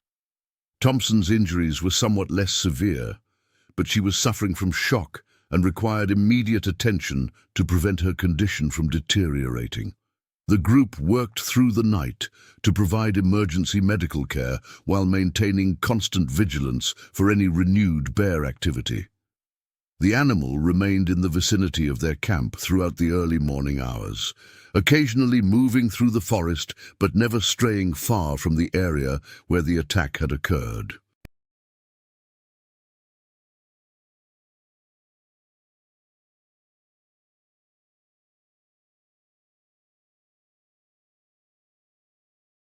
Its persistent presence in the area was deeply concerning, as it suggested that the bear had established a strong association between the camping area and human activity that might make it likely to approach other visitors to the area in the future. The first rescue personnel arrived at the scene at approximately 6:30 in the morning, consisting of a 4-person team from the Missoula County Search and Rescue Organization that had hiked in from the nearest road access point. The team included 2 paramedics who immediately took over medical care for the injured victims, along with 2 wilderness rescue specialists who began coordinating the evacuation process and establishing security measures to prevent any interference from the bear. The evacuation of Martinez and Thompson required nearly 4 hours due to the difficult terrain and the need to transport the injured individuals over rough trail conditions to reach the nearest point where a helicopter could safely land. The rescue operation was complicated by the continued presence of the bear in the area, which required the rescue team to maintain constant vigilance and have bear deterrent equipment readily available throughout the evacuation process. Both victims were airlifted to Community Medical Center in Missoula, where they underwent emergency surgery to repair the damage caused by the bear's claws. Martinez required extensive suturing to close the lacerations on his back and shoulders, along with treatment for muscle and tissue damage that would require months of physical therapy to fully heal. Thompson's injuries were less severe, but still required surgical repair of damaged muscle tissue in her arms and legs, along with treatment for shock and blood loss. The bear attack at Bear Creek Drainage represented the first serious mauling incident in the area in more than 15 years, and it immediately prompted a comprehensive investigation by the Montana Department of Fish, Wildlife and Parks to determine the factors that had contributed to the attack and to develop strategies for preventing similar incidents in the future. The investigation team included wildlife biologists, bear behavior specialists, and law enforcement officers who would conduct a thorough examination of the attack site and interview all of the individuals involved in the incident. The investigation revealed that the attacking bear was almost certainly the same individual that had been documented during the university research project in late May and early June, and that the animal's behavior during the attack was consistent with a habituated bear that had lost its natural fear of humans. The investigators concluded that the habituation process had been accelerated by the bear's repeated interactions with the research team, and that the animal had learned to associate human presence with potential food sources or other resources. The investigation also revealed that the group's decision to access the closed area via an unofficial trail had placed them in a dangerous situation that could have been avoided if they had respected the area closure and selected an alternative camping location. However, the investigators acknowledged that the group had followed appropriate bear safety protocols and that their actions during and after the attack had been reasonable given the circumstances they faced. The habituation of the male grizzly bear represented a serious ongoing threat to public safety, and wildlife officials began developing plans for capturing and removing the animal from the area before additional attacks could occur. However, the capture operation would prove to be more complex and dangerous than initially anticipated, as the bear's habituation to humans had made it unpredictable and potentially aggressive in its responses to human presence. The capture operation was scheduled to begin on July 15th, using a team of experienced wildlife specialists equipped with specialized tranquilizer equipment and bear handling gear. However, before the operation could be implemented, a second serious incident occurred that would dramatically escalate the situation and ultimately lead to the death of the habituated bear. On July 12th, just 6 days after the Martinez-Thompson attack, the female grizzly bear with cubs that had been documented during the original research project encountered a family of hikers on the main trail through the Bear Creek drainage. The family, consisting of parents Michael and Susan Chen and their 2 adult children, Jessica, 22, and Andrew, 19, had apparently been unaware of the area closure and had accessed the trail system from a remote trailhead that was not clearly marked with closure signs. The encounter occurred at approximately 3:30 in the afternoon, when the hiking family came upon the female bear and her 2 cubs feeding on berries in a small clearing approximately 20 yards from the main trail. The bears were initially unaware of the hikers' presence, providing the family with an opportunity to slowly back away and avoid a potentially dangerous confrontation. However, the family's attempt to retreat was complicated when one of the cubs wandered closer to the trail and suddenly became aware of the human presence. The cub's alarm call immediately alerted the female bear to the presence of humans in her territory, and her response was swift and decisive. Female grizzly bears with cubs are among the most dangerous animals in North America, as they will aggressively defend their offspring against any perceived threat, and this particular female had been conditioned through her previous exposure to the research team to view humans as potential competitors for resources rather than as threats to be avoided. The female bear's initial charge was directed toward the adult male, Michael Chen, who was positioned between the bear and the rest of his family when the encounter began. Chen attempted to deploy bear spray when the female approached to within approximately 15 yards, but the animal's speed and the thick vegetation made it difficult to achieve accurate placement of the deterrent spray. The female struck Chen with tremendous force, knocking him to the ground and inflicting severe injuries to his chest and abdomen before turning her attention to the other family members. Susan Chen and her daughter Jessica were positioned approximately 10 yards behind Michael when the attack began, and they had sufficient time to deploy their own bear spray as the female turned toward them after completing her initial assault on Michael. However, the bear's habituation to human deterrent efforts made the spray less effective than it should have been, and the animal continued her attack despite being directly exposed to the capsicum-based deterrent. Jessica Chen suffered serious injuries to her left arm and shoulder when the female bear struck her with a powerful swipe of her claws, lacerations that would later require multiple surgeries to repair damaged muscles and tendons. Susan Chen managed to avoid serious injury by falling backward and playing dead when the bear approached her, a strategy that proved effective in convincing the animal that she was not a threat to the cubs. Andrew Chen, who had been positioned at the rear of the hiking group, managed to avoid direct contact with the attacking bear by climbing a nearby tree when the encounter began. However, he was forced to remain in the tree for nearly 2 hours, while the female bear and her cubs remained in the immediate vicinity, occasionally returning to investigate the injured humans and ensure that they continued to pose no threat to the bear family. The attack lasted approximately 3 minutes from beginning to end, but the aftermath extended for several hours as the Chen family waited for the bears to leave the area and attempted to provide emergency medical care for Michael and Jessica's injuries. Andrew Chen eventually used a cell phone to call for emergency assistance, but the remote location made it difficult for rescue personnel to reach them quickly, and the continued presence of the bears in the area complicated any rescue efforts. The rescue operation for the Chen family was even more complex than the earlier Martinez-Thompson evacuation, as it involved multiple seriously injured victims and required coordination between several different emergency response agencies.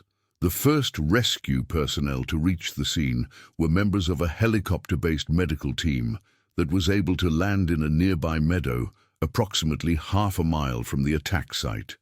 But the evacuation of the injured family members required several hours due to the difficult terrain and the need to maintain security against the possibility of renewed bear activity. Michael Chen's injuries were the most severe, consisting of deep lacerations to his chest and abdomen, along with what appeared to be internal injuries that required immediate surgical intervention. He was airlifted directly to the trauma center at Providence St. Patrick Hospital in Missoula, where emergency surgery was performed to repair damage to his liver and spleen caused by the bear's claws. Jessica Chen was transported to the same facility for treatment of her arm and shoulder injuries, which would require multiple surgical procedures and extensive physical therapy. The July 12th attack on the Chen family marked a significant escalation in the bear situation at Bear Creek Drainage, as it involved a second habituated bear and demonstrated that the problem extended beyond the single male that had been responsible for the earlier incidents.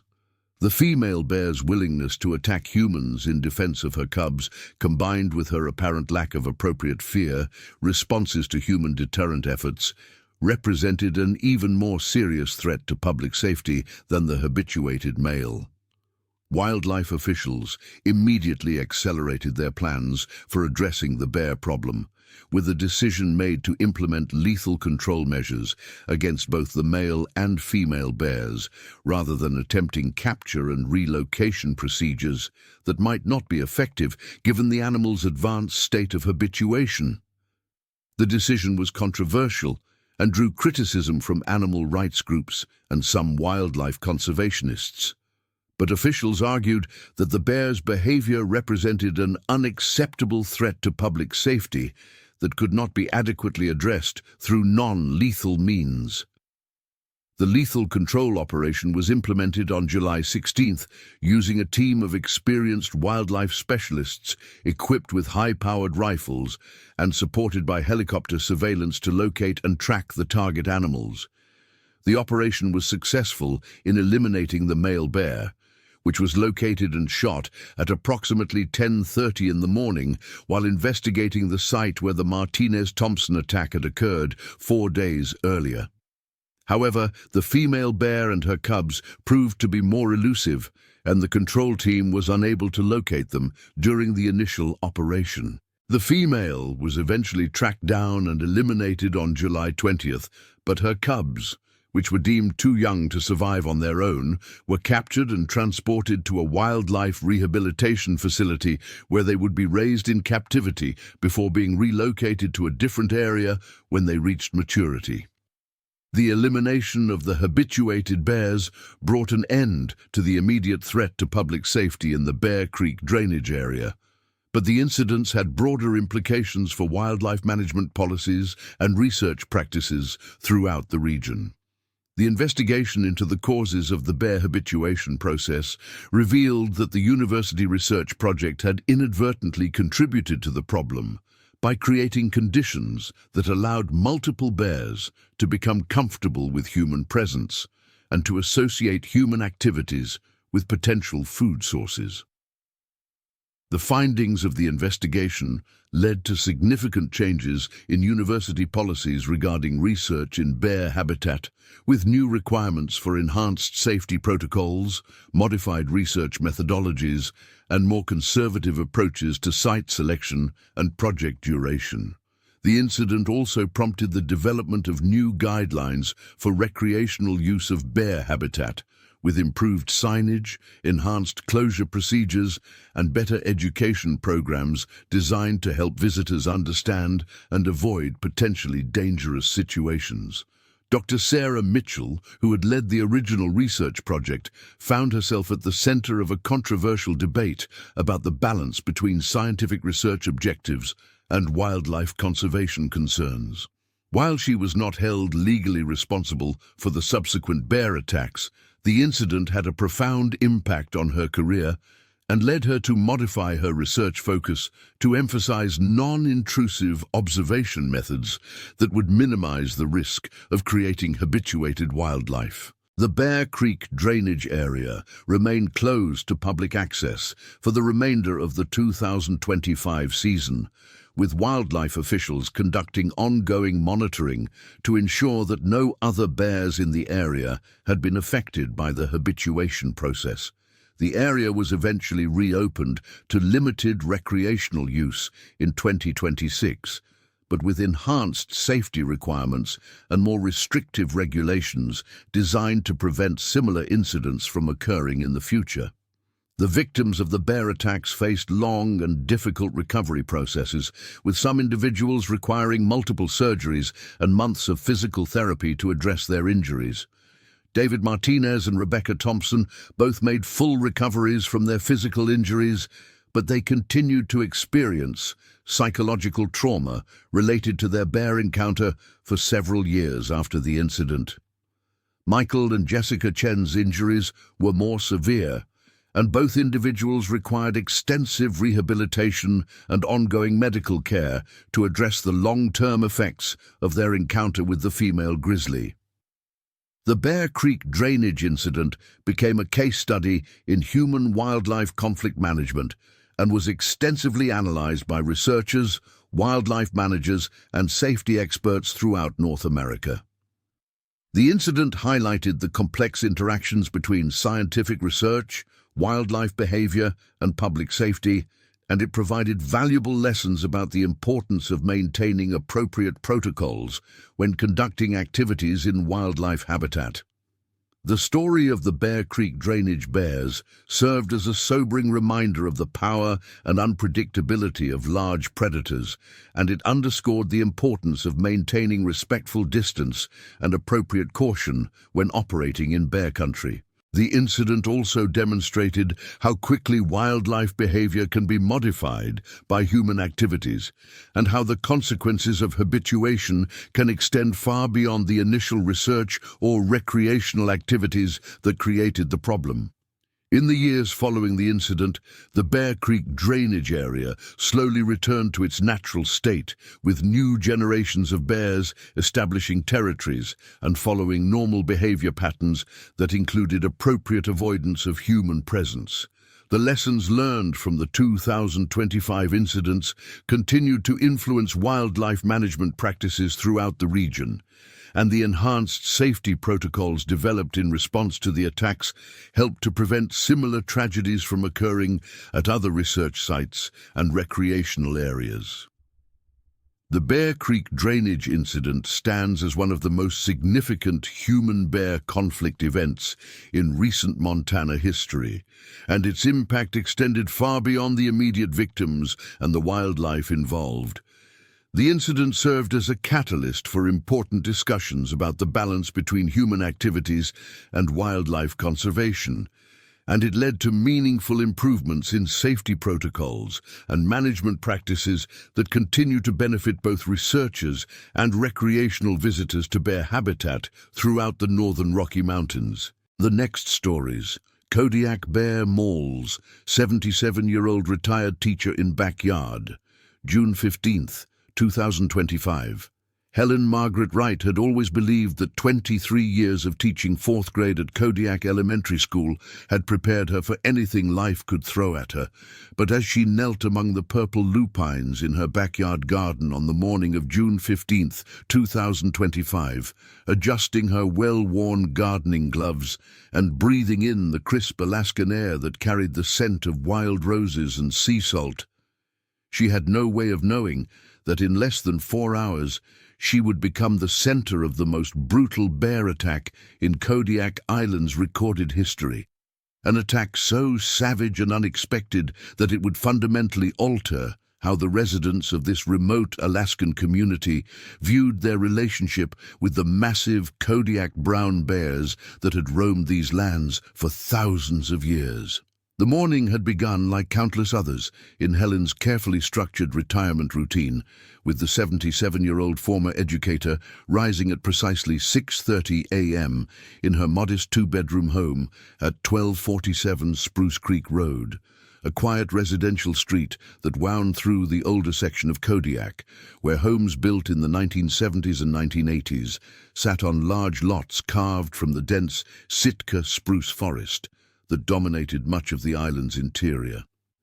Helen's property, which she and her late husband Robert had purchased in 1987 for $89,000, encompassed nearly 3/4 of an acre of gently sloping terrain that backed up against a narrow creek bed, and beyond that, an unbroken expanse of wilderness that stretched for miles toward the island's mountainous interior, where some of the largest brown bears in the world made their homes among the salmon-rich streams and berry-laden hillsides. Robert Wright had passed away 3 years earlier from complications related to emphysema, a condition that developed after decades of working as a heavy equipment operator for the Alaska Department of Transportation, and his absence had left Helen feeling both liberated and vulnerable in ways she struggled to articulate to her grown children, who lived thousands of miles away in the lower 48 and called dutifully every Sunday afternoon to check on their increasingly isolated mother.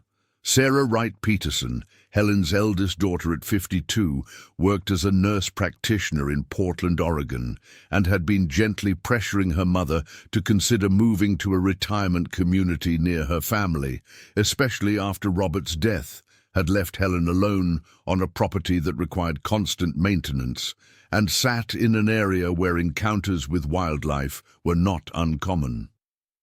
Michael Wright, 2 years younger than Sarah, lived in Denver with his wife and teenage twins and had expressed similar concerns about his mother's safety, particularly after learning that a brown bear had been spotted rummaging through garbage cans just 2 blocks from Helen's home the previous autumn.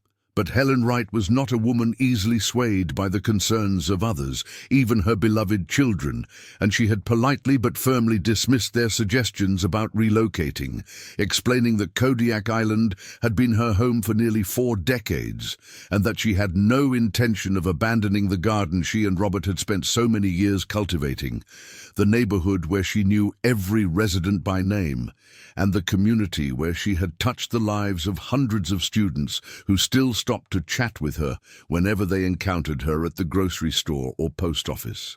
Besides, she would tell anyone who expressed concern about her living situation she had lived alongside Kodiak's bears for decades without incident, following all the recommended safety protocols, securing her garbage in bear-proof containers, avoiding outdoor activities during dawn and dusk when bears were most active, and maintaining the perimeter fence that surrounded her backyard.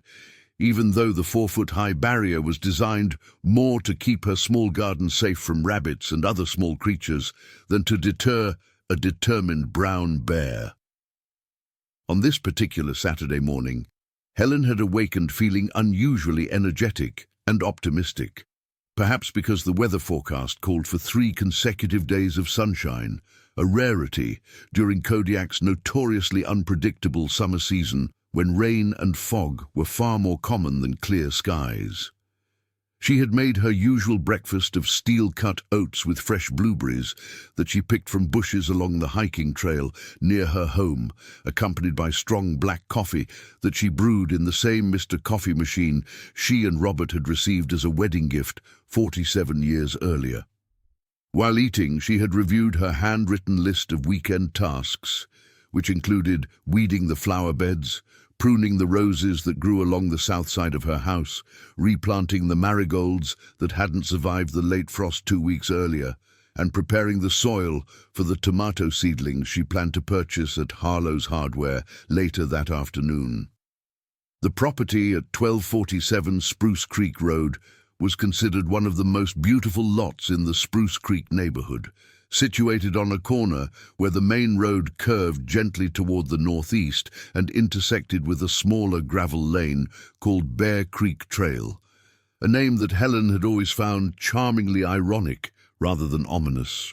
The house itself was a modest ranch-style structure with cedar siding stained a warm honey color, featuring a covered front porch where Helen kept 2 rocking chairs that offered a clear view of the Shelikof Strait in the distance, and a spacious back deck that Robert had built during their second summer in the home, using lumber he had acquired at a discount from a construction project he had worked on near the harbor. The backyard was Helen's pride and joy, a carefully planned landscape that included raised beds for vegetables, a small greenhouse where she started seedlings each spring, fruit trees that somehow managed to produce apples and pears despite the challenging climate, and an extensive flower garden that bloomed in waves throughout the short but intense Alaskan growing season. The rear boundary of Helen's property was marked by Spruce Creek itself, a narrow waterway that meandered through the neighborhood before eventually joining the larger Buskin River system several miles downstream.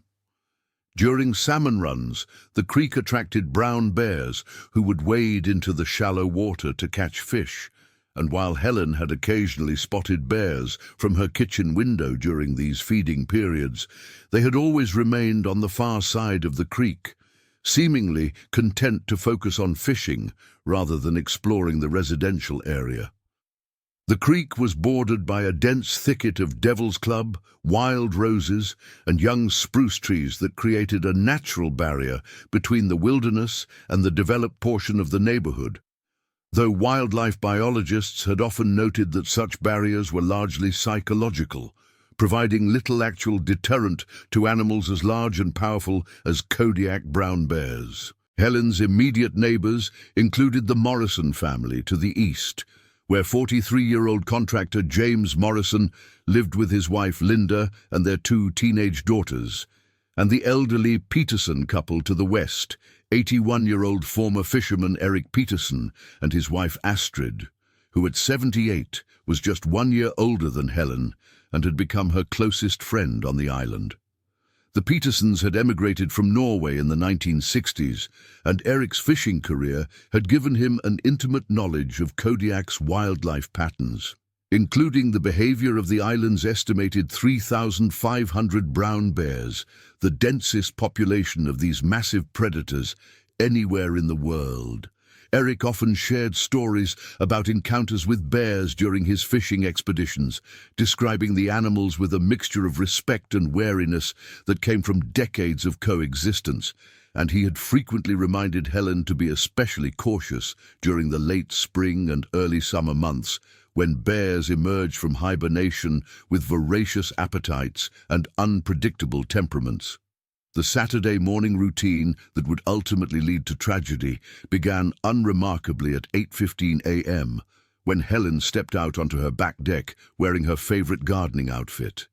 Faded blue jeans with patches on both knees, A long-sleeved cotton shirt in a cheerful yellow print, well-worn hiking boots that provided good ankle support on uneven terrain, and a wide-brimmed straw hat that had belonged to her mother.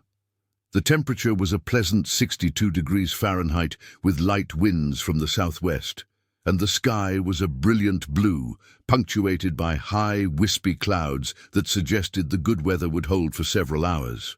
Helen paused on the deck to survey her domain, noting with satisfaction that the delphiniums along the fence were beginning to show their first blue blooms.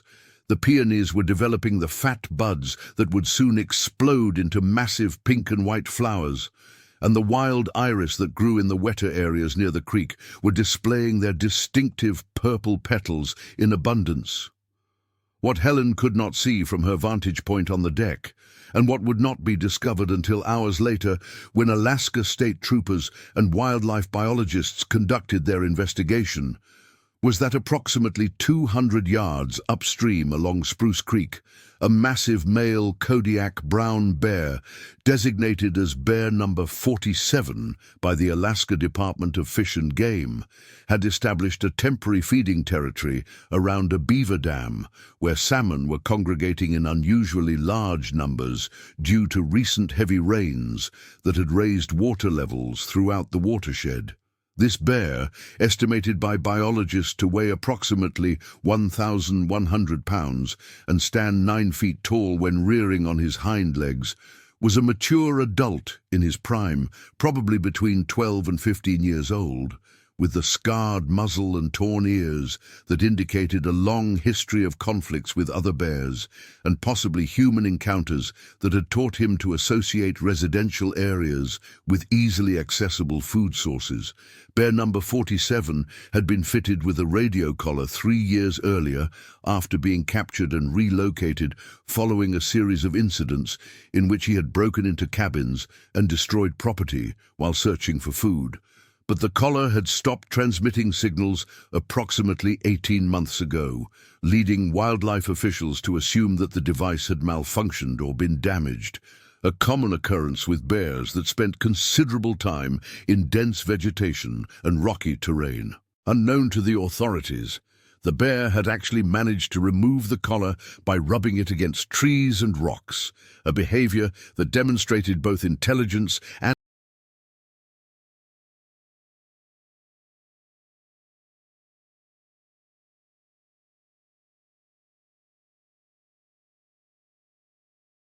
determination that should have served as a warning about his adaptability and persistence. In the weeks leading up to June 15th, bear number 47 had been observed by several hikers and fishermen in the Spruce Creek area, though these sightings had not been reported to authorities because the encounters occurred in wilderness areas where bear activity was considered normal and expected.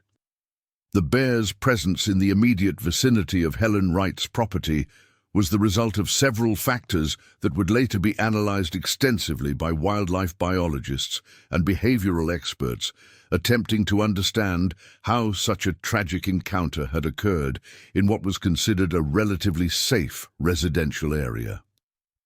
The unusual abundance of salmon in Spruce Creek had drawn bear number 47 to the area several days earlier, but a combination of competition from other bears and human activity along popular fishing spots had pushed him to explore new territory in search of undisturbed feeding opportunities. Additionally, the mild weather and early berry season had activated the bear's natural foraging instincts, prompting him to expand his usual range as he prepared for the energy-intensive mating season that typically occurred in late spring and early summer. At 9:30 a.m., while Helen was inside her home preparing her gardening tools and making a second cup of coffee, bear number 47 was approximately half a mile upstream, methodically working his way through a patch of ripe salmon berries while periodically testing the air for scents that might indicate food sources or potential threats. The bear's extraordinary sense of smell, estimated to be 7 times more powerful than that of a bloodhound, was constantly processing information about his environment, and among the many scents he detected that morning were the lingering aromas of barbecue smoke from a neighborhood gathering the previous evening, garbage containers that had been placed at curbside for Monday collection, and the rich organic odors emanating from compost piles in several backyard gardens. Helen emerged from her house at 10:15 a.m. carrying a canvas tote bag filled with hand tools, a plastic watering can, and several packages of flower seeds she planned to plant in a newly prepared bed near the creekside of her property. She moved with the careful but confident gait of someone who had learned to accommodate the minor aches and limitations that came with age while refusing to surrender to them, and she hummed softly to herself as she made her way across the lawn toward the area where she intended to spend the morning working. The song she hummed was "You Are My Sunshine," a tune she had taught to countless fourth graders over the years, and that always lifted her spirits when she felt lonely or melancholy about Robert's absence. The flower bed where Helen planned to work was located approximately 30 feet from the rear fence of her property, in an area that received morning sun but was shaded by a large spruce tree during the hottest part of the afternoon. She had spent several days the previous week preparing the soil by removing weeds, adding compost from her homemade pile, and carefully raking the surface to create the fine tilth that would provide ideal conditions for the delicate seedlings she planned to nurture. The location had been chosen not only for its favorable growing conditions, but also because it offered an unobstructed view of Spruce Creek and the wilderness beyond, allowing Helen to enjoy the constantly changing pageant of wildlife that visited the waterway throughout the day. As Helen knelt beside the prepared flower bed and began the methodical process of creating furrows for the marigold seeds she planned to plant, she was completely unaware that bear number 47 had begun moving downstream along Spruce Creek, following a well-worn game trail that paralleled the waterway and passed within 100 yards of her backyard. The bear's movement was not random, but purposeful, driven by scents that included the compost pile in Helen's garden, which contained fruit peels, vegetable scraps, and other organic materials that registered as potential food sources to his sensitive olfactory system. Wildlife experts would later note that compost piles, even when properly maintained, could attract bears from considerable distances, especially during periods when natural food sources were scarce or when bears were establishing new territories. At 10:45 a.m., while Helen was absorbed in the peaceful rhythm of planting seeds and occasionally pausing to stretch her back or adjust her position on the foam kneeling pad she had brought from the house, bear number 47 stopped at a point along the creek where the vegetation thinned enough to provide a clear view of the residential area beyond. From this vantage point, the bear could see Helen's brightly colored clothing and detect her scent, though she remained unaware of his presence due to the gentle breeze that carried her scent toward the bear while preventing his much stronger odor from reaching her.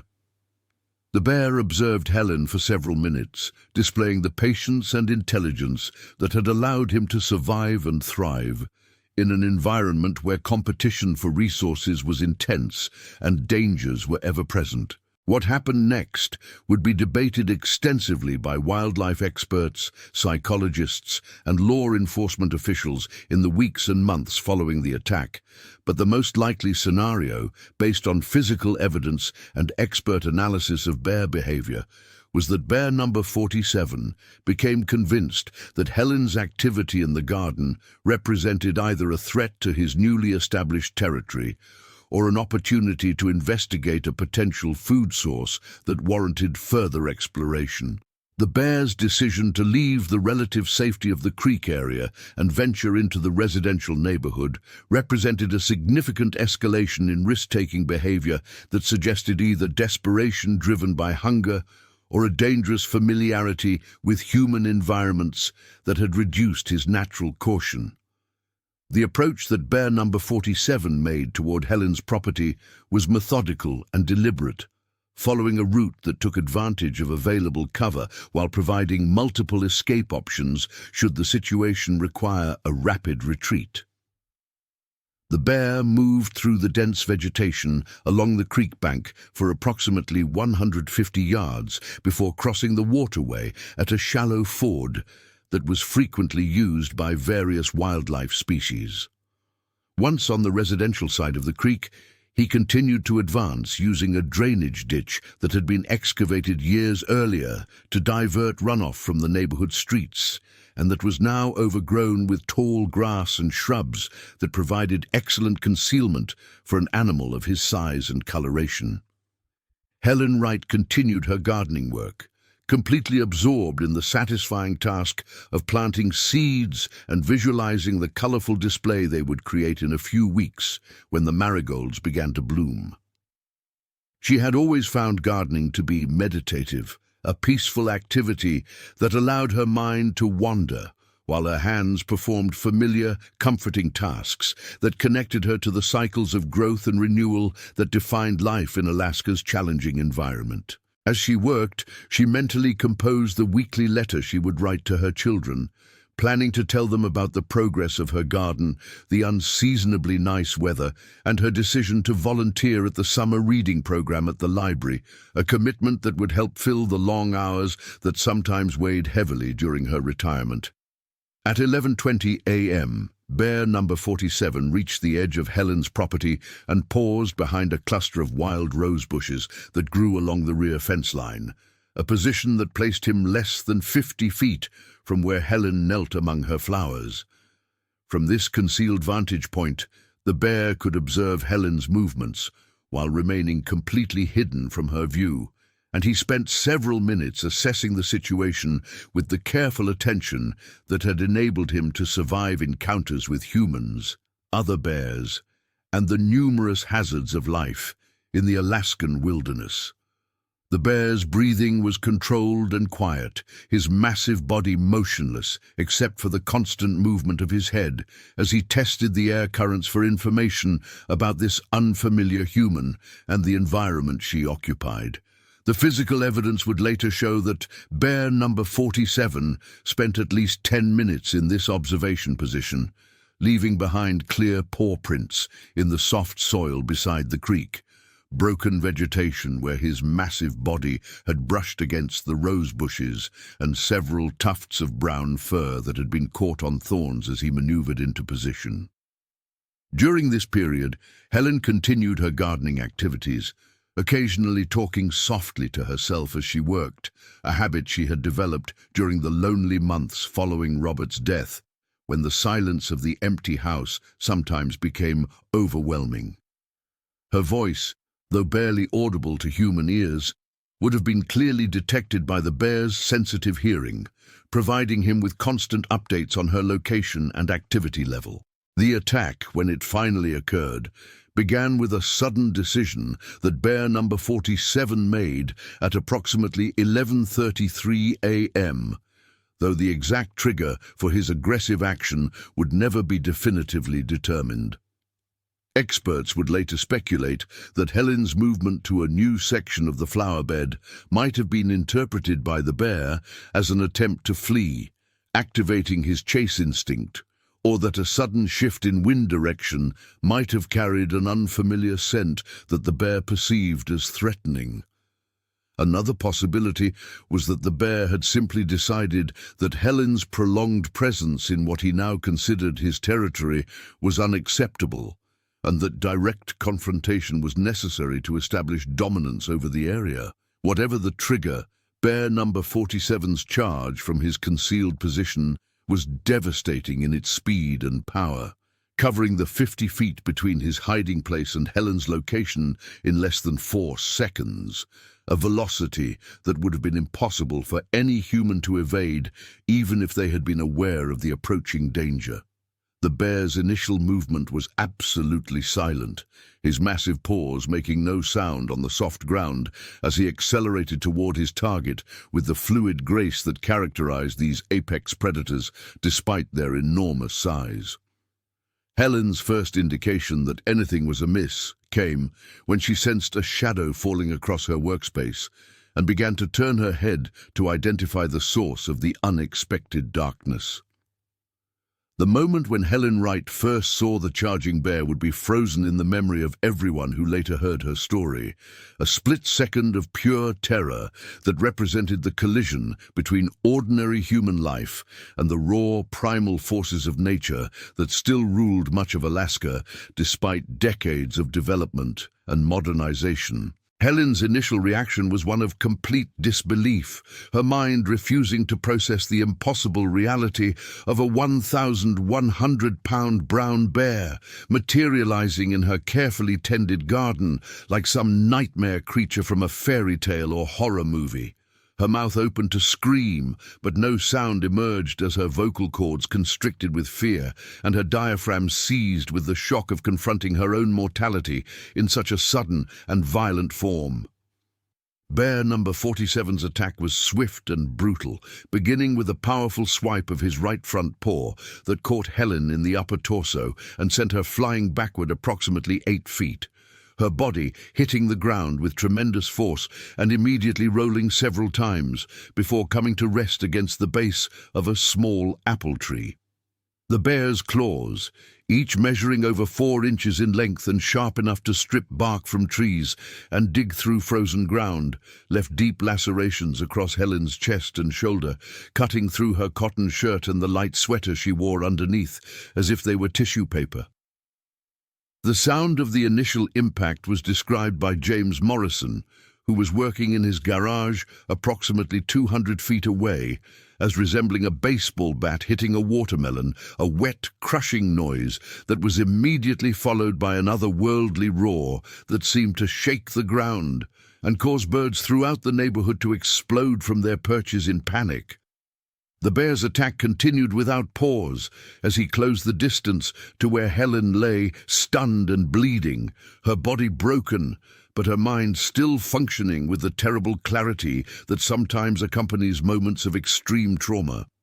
Bear number 47 reared up on his hind legs, towering over his victim like a living mountain, his massive head silhouetted against the blue sky and his jaws open to reveal teeth that were designed to crush bone and tear flesh.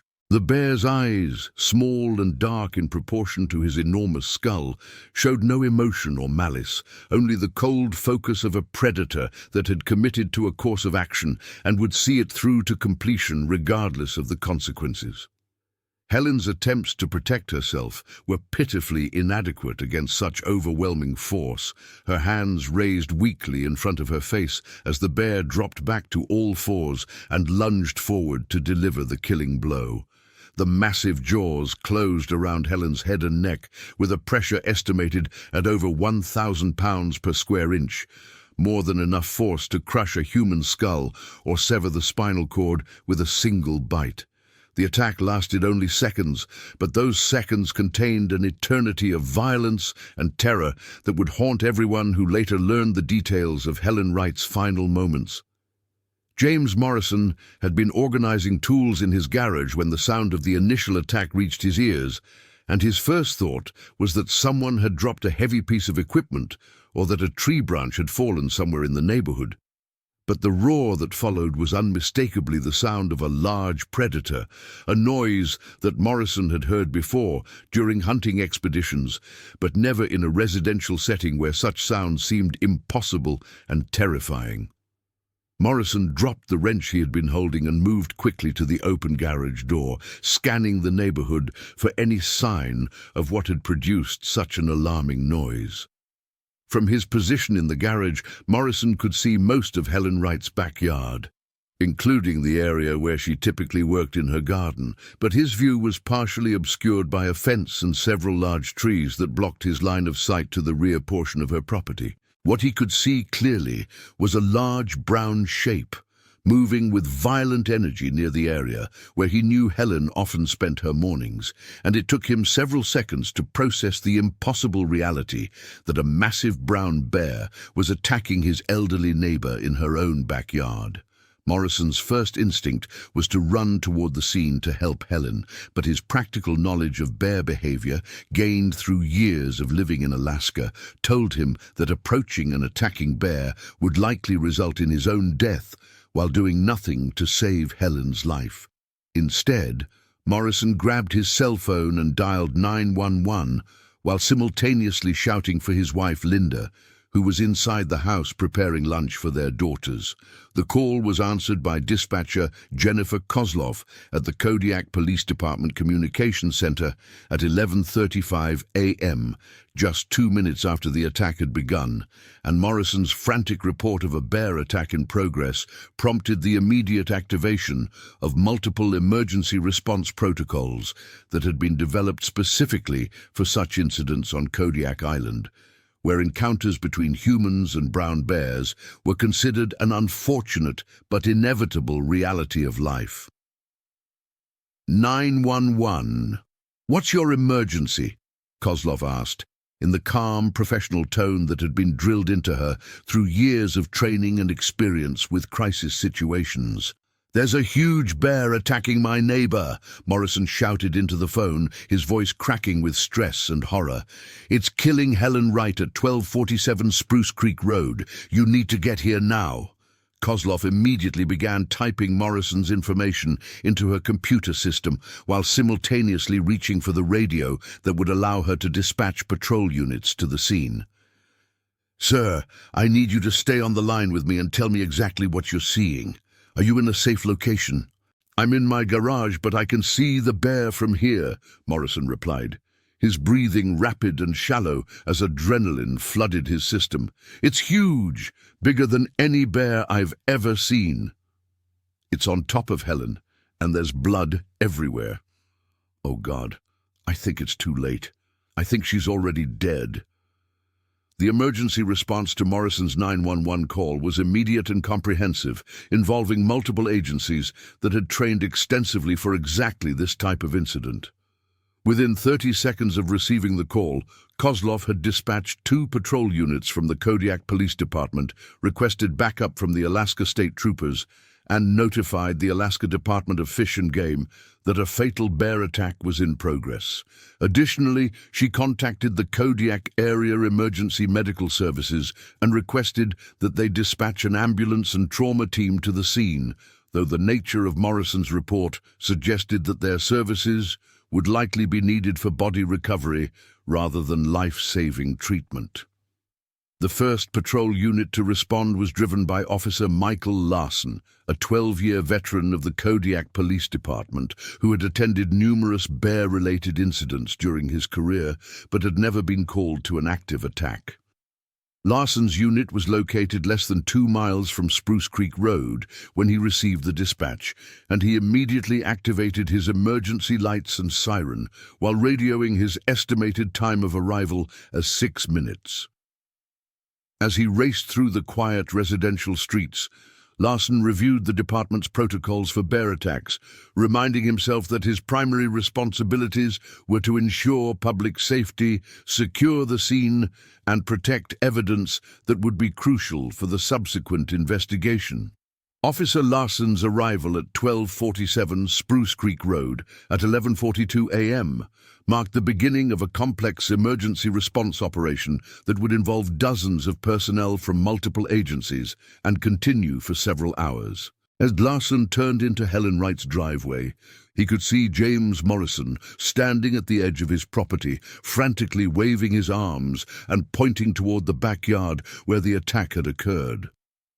Morrison's face was pale with shock, and his hands were shaking as he struggled to provide coherent information about what he had witnessed. "The bear was right there in her garden," Morrison told Officer Larson, his voice barely audible above the sound of approaching sirens. "It came out of nowhere and it was over so fast, I don't think Helen ever had a chance to run or even scream. The thing was enormous, bigger than any bear I've seen in 30 years of living here." Officer Larson secured his sidearm and retrieved a 12-gauge shotgun from his patrol car before approaching the backyard, following department protocol that required officers to be heavily armed when responding to bear incidents. The shotgun was loaded with special bear slugs designed to stop large predators, though Larsen hoped he would not need to use the weapon if the bear had already left the area. As he moved cautiously around the corner of Helen's house, Larsen could see clear evidence of the attack: overturned gardening tools, disturbed soil, and dark stains on the ground that he recognized as blood. Helen Wright's body was discovered approximately 20 feet from where she had been working in her flower bed, near the base of a small apple tree that showed fresh claw marks on its bark, where the bear had apparently reared up during the attack.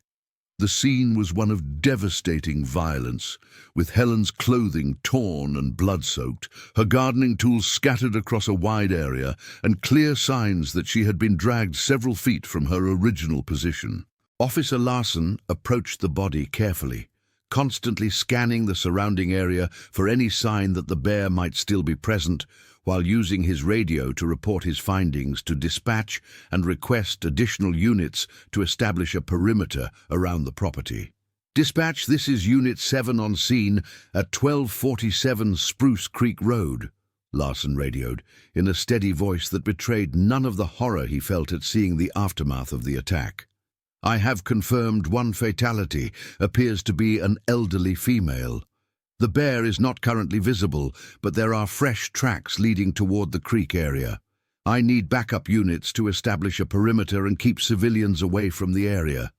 The second patrol unit arrived within minutes, followed by an ambulance crew led by paramedic supervisor David Chen, who had responded to numerous trauma calls during his 15-year career, but had never encountered the aftermath of a fatal bear attack.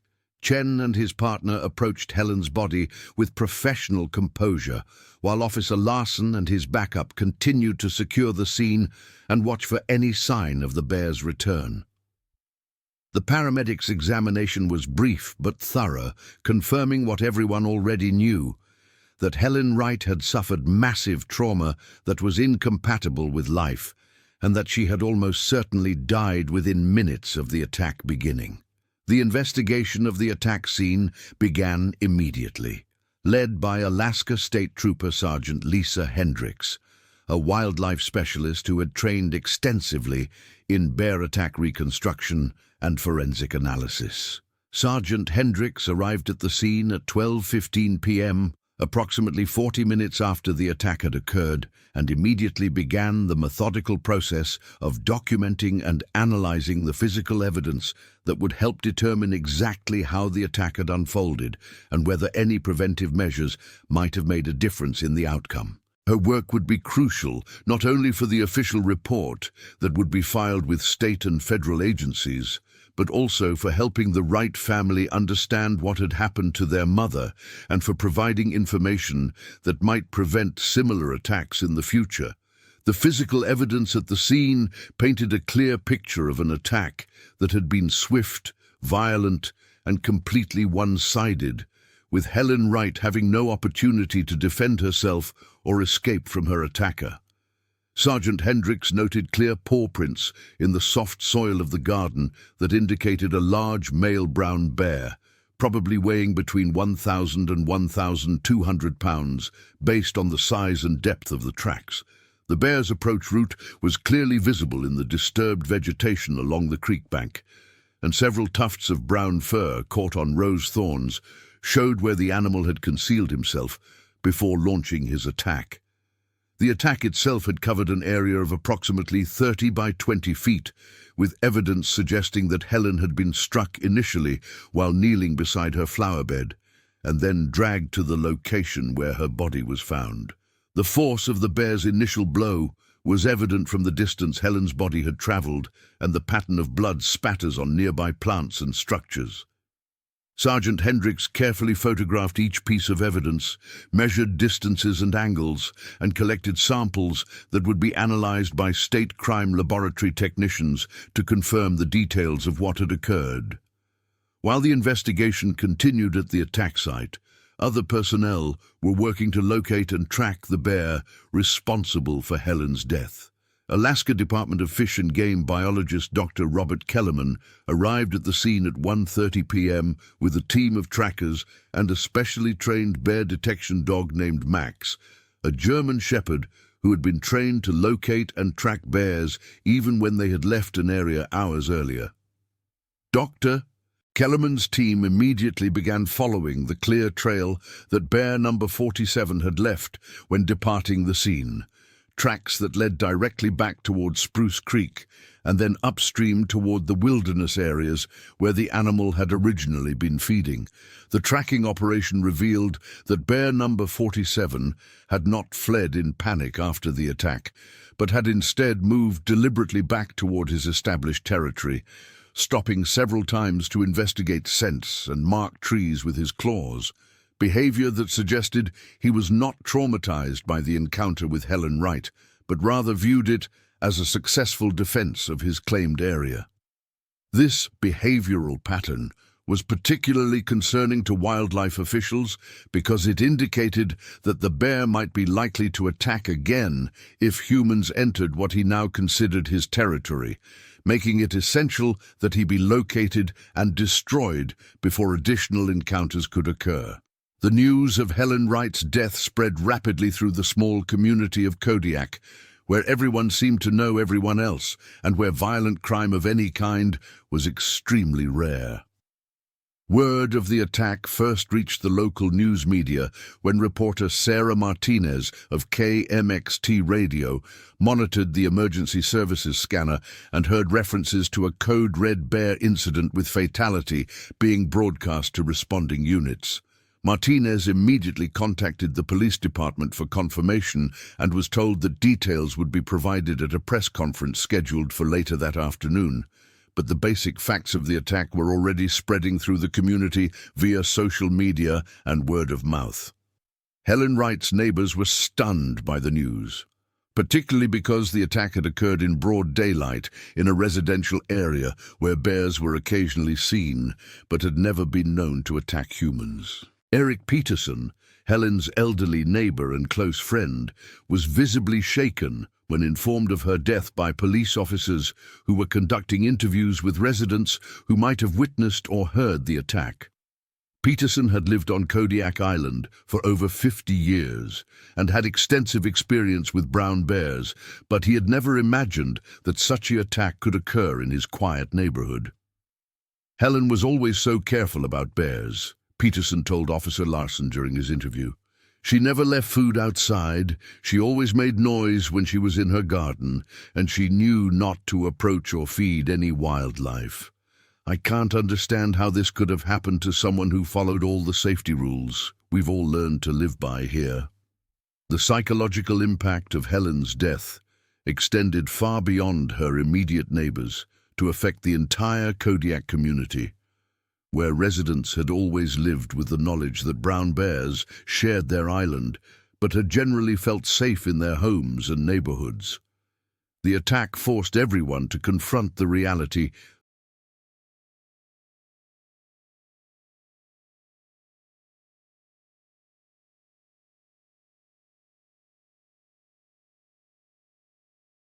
that no place was completely safe from these massive predators, and that even experienced, cautious residents could become victims under the right circumstances. Parents began keeping their children indoors. Elderly residents questioned whether they should continue living in isolated areas, and property owners started discussing the installation of bear-proof fencing and other security measures that had previously seemed unnecessary. The search for bear number 47 continued throughout the afternoon and into the evening, with teams of trackers, wildlife biologists, and law enforcement officers combing the wilderness areas along Spruce Creek and its tributaries. The bear's trail was relatively easy to follow initially, with clear paw prints in the soft soil beside the creek and broken vegetation marking his passage through dense thickets of devil's club and wild roses. However, as the trail moved into rockier terrain higher in the watershed, the tracks became more difficult to detect, and the search teams were forced to rely on other signs, such as scat deposits, claw marks on trees, and disturbances in areas where the bear had been foraging.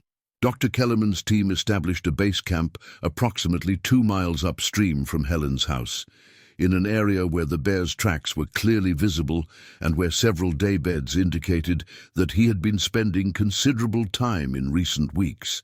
The discovery of these resting sites was significant because it suggested that bear number 47 had established a territory that included the residential area where the attack had occurred, rather than simply passing through the neighborhood while traveling between feeding areas. This territorial behavior made the bear particularly dangerous because he was likely to defend the area aggressively against any perceived intruders, including humans who lived in homes that the bear now considered part of his domain.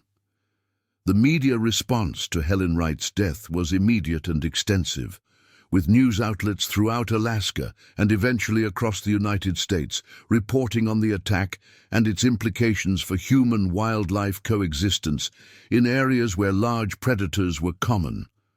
The story was particularly compelling because Helen was such a sympathetic victim, an elderly retired teacher who had lived peacefully on Kodiak Island for decades, had followed all recommended safety protocols, and had been engaged in the innocent activity of gardening when she was killed.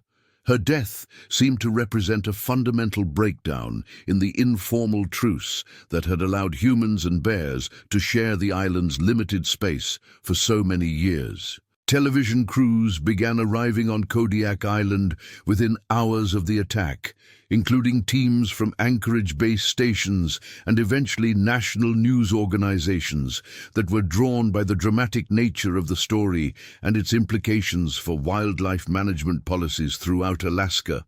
The coverage focused not only on the details of Helen's death, but also on the broader questions about whether communities in bear country were doing enough to protect residents, and whether current wildlife management strategies were adequate for dealing with increasingly bold and aggressive animals.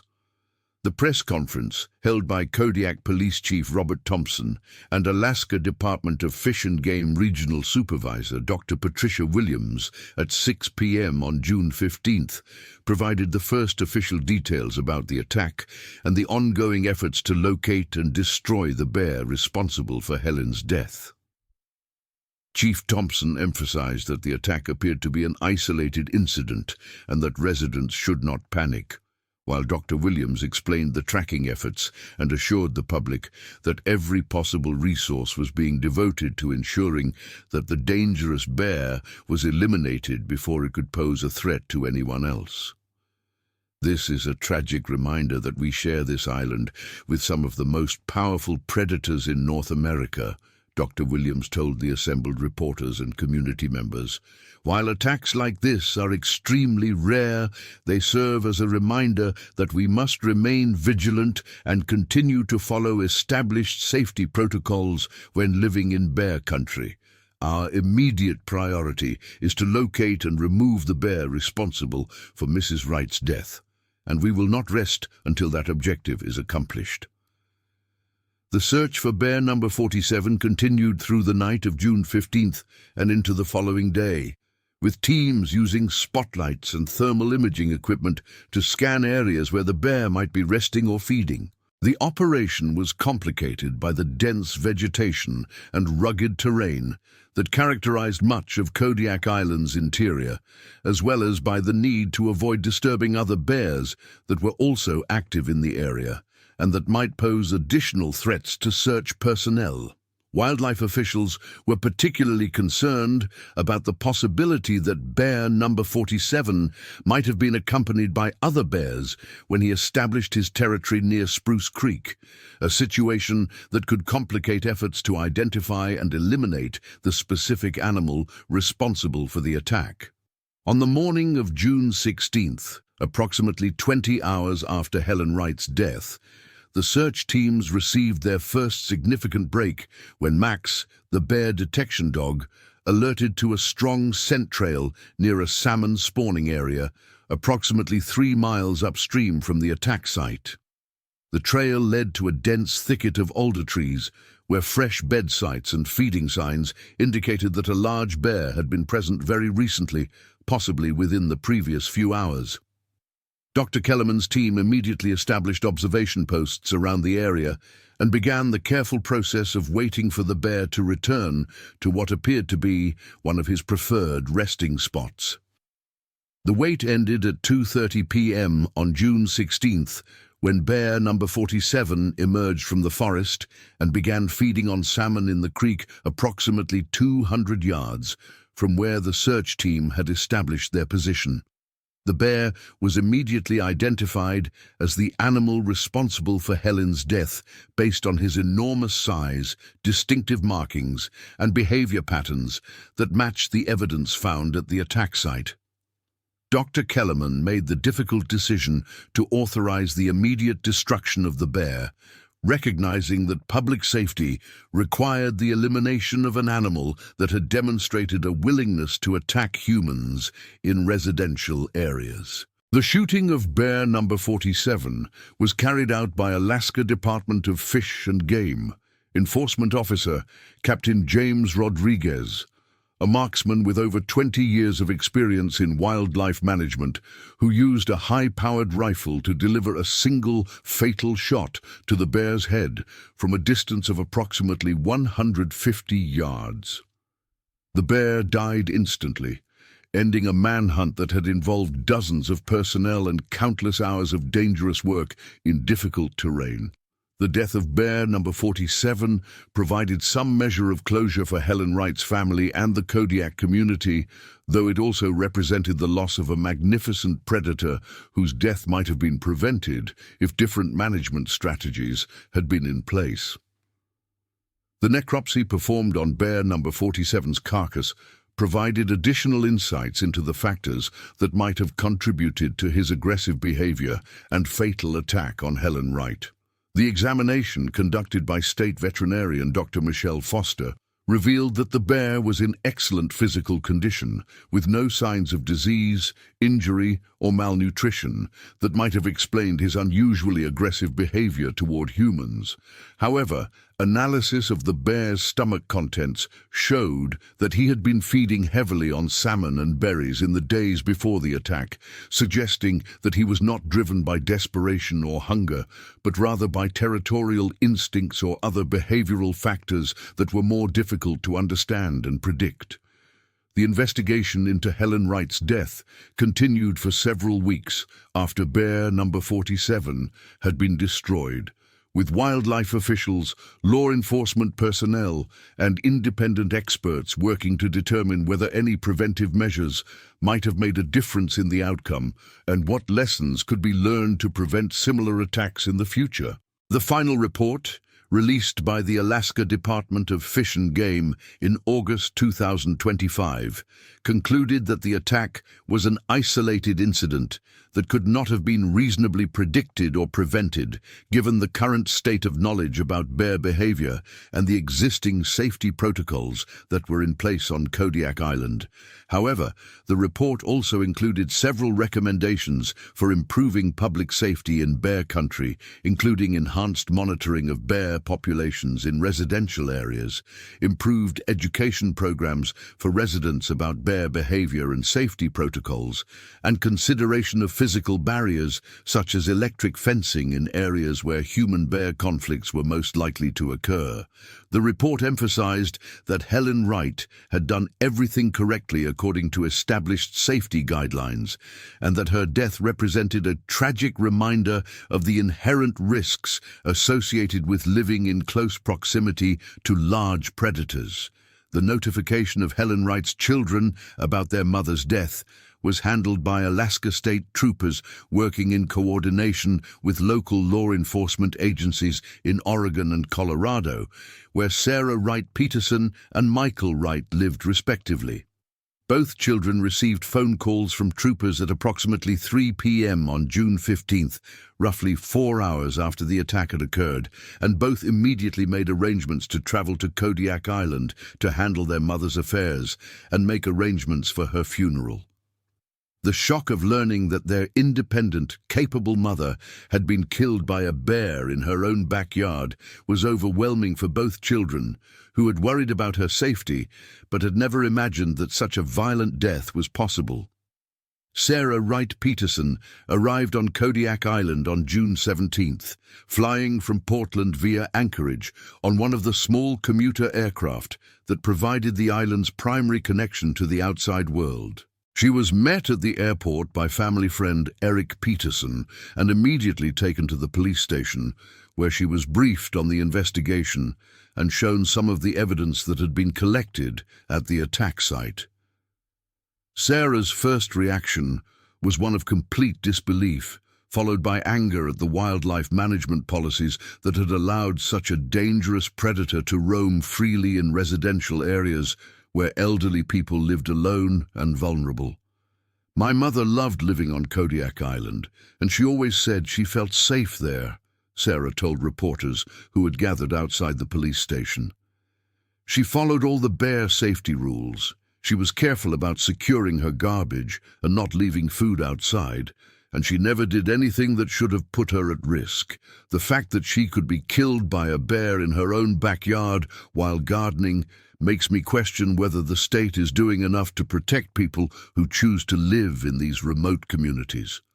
Michael Wright arrived on Kodiak Island the following day and joined his sister in the difficult process of dealing with their mother's death and making arrangements for her body to be transported to the lower 48 for burial beside their father in a cemetery in Oregon, where the family had lived before moving to Alaska. The Wright children were particularly troubled by the graphic nature of their mother's death and the media attention that her case was receiving, which seemed to reduce her life to the circumstances of her final moments, rather than celebrating the decades she had spent as a beloved teacher and community member. The funeral arrangements for Helen Wright became a community-wide event that reflected the deep impact she had made during her years as a teacher and neighbor on Kodiak Island. More than 300 people attended the memorial service held at the Kodiak Community Church on June 20th, including many of her former students who had traveled from across Alaska and the lower 48 to pay their respects to a teacher who had influenced their lives in profound ways. The service featured memories and testimonials from colleagues, neighbors, and students who remembered Helen as a dedicated educator, a loyal friend, and a courageous woman who had embraced the challenges and rewards of life in Alaska's frontier communities. The psychological impact of Helen Wright's death extended far beyond her immediate family and friends to affect the entire Kodiak Island community, where residents were forced to confront the reality that their peaceful coexistence with brown bears was more fragile than they had previously believed.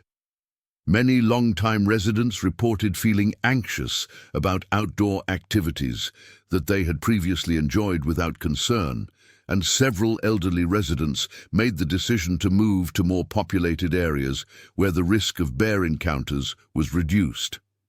The attack also prompted a surge in sales of bear spray, noisemakers, and other defensive equipment as people sought ways to protect themselves while continuing to live in bear country. Local businesses reported significant changes in customer behavior following the attack, with outdoor recreation companies experiencing cancellations and reduced bookings as tourists reconsidered their plans to visit an island where fatal bear attacks could occur in residential neighborhoods.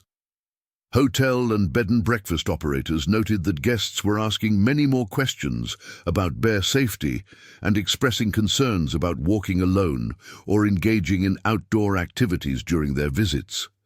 The economic impact of these changes was difficult to quantify, but was clearly significant for a community that depended heavily on tourism and outdoor recreation for its livelihood.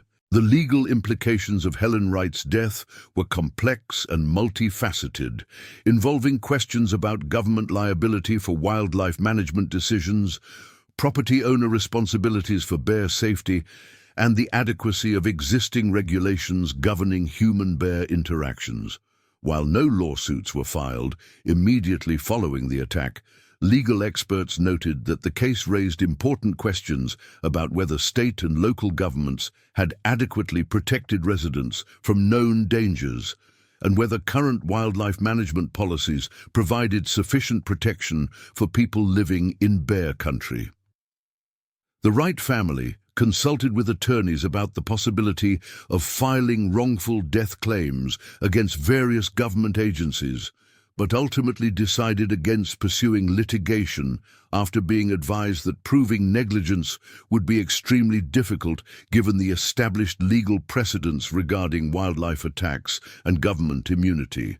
However, the family did work with advocacy groups to push for improved bear management policies and better funding for wildlife control programs that might prevent similar attacks in the future. The long-term impact of Helen Wright's death on Kodiak Island's wildlife management policies was significant and far-reaching, leading to a comprehensive review of existing protocols and the implementation of several new programs designed to reduce the risk of human-bear conflicts. The Alaska Department of Fish and Game increased funding for bear monitoring and research programs, implemented more aggressive removal policies for bears that exhibited dangerous behavior near residential areas, and expanded public education efforts to help residents better understand and respond to bear encounters. Additionally, the Kodiak Island Borough implemented new building codes that required bear-resistant garbage storage for all new construction and provided subsidies to help existing property owners upgrade their waste management systems. The borough also funded the installation of warning signs in areas where bear activity was common and established a rapid response team that could investigate and address bear-related complaints more quickly and effectively than had been possible under previous arrangements. The scientific community's response to Helen Wright's death included several research initiatives designed to better understand the factors that contributed to fatal bear attacks and to develop improved strategies for preventing such incidents. Dr. Robert Kellerman led a multi-year study of bear behavior patterns in residential areas, using radio collars and GPS tracking technology to monitor how bears moved through and interacted with human communities. The research provided valuable insights into the conditions that were most likely to result in dangerous encounters and helped wildlife managers develop more effective policies for managing bears in areas where humans and wildlife overlapped. Additional research focused on the psychological and behavioral factors that might predispose certain bears to aggressive behavior toward humans, with scientists examining everything from genetics and early life experiences to diet and territorial patterns. While this research was still ongoing at the time of Helen's death, preliminary findings suggested that bears that had positive associations with human food sources or that had been handled extensively by humans during research or management activities might be more likely to approach residential areas and potentially engage in aggressive behavior. The media coverage of Helen Wright's death continued for several months after the attack, with follow-up stories examining the broader implications of her case for wildlife management policy, community safety, and human-wildlife coexistence throughout Alaska and other areas where large predators were common. National news magazines and television programs featured in-depth reports on the challenges of living in bear country, often using Helen's story as a case study in the inherent risks and difficult trade-offs involved in maintaining wild spaces while protecting human safety. The coverage was generally sympathetic to Helen and her family, while also highlighting the complexity of the issues involved in managing dangerous wildlife populations. Many stories emphasized that fatal bear attacks were extremely rare events that should not overshadow the many benefits of preserving wild spaces and maintaining healthy predator populations. But they also acknowledged the legitimate concerns of people who lived in areas where such attacks were possible and who deserved protection from preventable dangers. One of the most significant long-term consequences of Helen Wright's death was the impact it had on public attitudes toward brown bear conservation and management throughout Alaska. While most residents continued to support maintaining healthy bear populations, there was increased support for more aggressive management policies that prioritized human safety over wildlife preservation when conflicts arose. This shift in public opinion influenced political debates about wildlife funding and policy, with elected officials facing pressure to demonstrate that they were taking concrete action to protect constituents from dangerous wildlife. The changes in public attitude were reflected in polling data that showed increased support for bear hunting programs, relocation efforts, and other management strategies that reduced bear populations in areas near human communities. Environmental groups expressed concern that the emotional response to Helen's death might lead to overly aggressive policies that could threaten the long-term viability of Kodiak's brown bear population, but they also acknowledged the legitimate need to address public safety concerns and maintain community support for conservation efforts. The anniversary of Helen Wright's death became an annual occasion for remembrance and reflection on Kodiak Island, with community leaders and wildlife officials using the date to review progress on bear safety initiatives and to remind residents about the importance of following established safety protocols. The Helen Wright Memorial Garden was established at Kodiak Elementary School, where she had taught for so many years, featuring plants and flowers that she had grown in her own garden, and serving as a peaceful place where students could learn about both her contributions to education and the importance of respecting wildlife. The Memorial Garden also served as an educational resource where students could learn about bear safety and wildlife conservation, helping to ensure that future generations would be better prepared to live safely in bear country while also appreciating the ecological importance of maintaining healthy predator populations. Teachers used the garden as a setting for lessons about Alaska's wildlife, the history of human settlement on Kodiak Island, and the ongoing challenges of balancing human needs with environmental protection. Dr. Patricia Williams, who had overseen the investigation into Helen's death and the subsequent changes in wildlife management policy, retired from the Alaska Department of Fish and Game in 2027, citing the emotional toll of dealing with human-wildlife conflicts and the difficulty of making decisions that balance competing interests and values. In her farewell address to department staff, Dr. Williams reflected on the lessons learned from Helen Wright's case and emphasized the importance of continuing to search for better solutions to the challenges of human-wildlife coexistence. Helen Wright's death was a tragedy that affected all of us who work in wildlife management, Dr. Williams said. It reminded us that our decisions have real consequences for real people, and that we must never become complacent about the risks involved in sharing our landscape with powerful predators.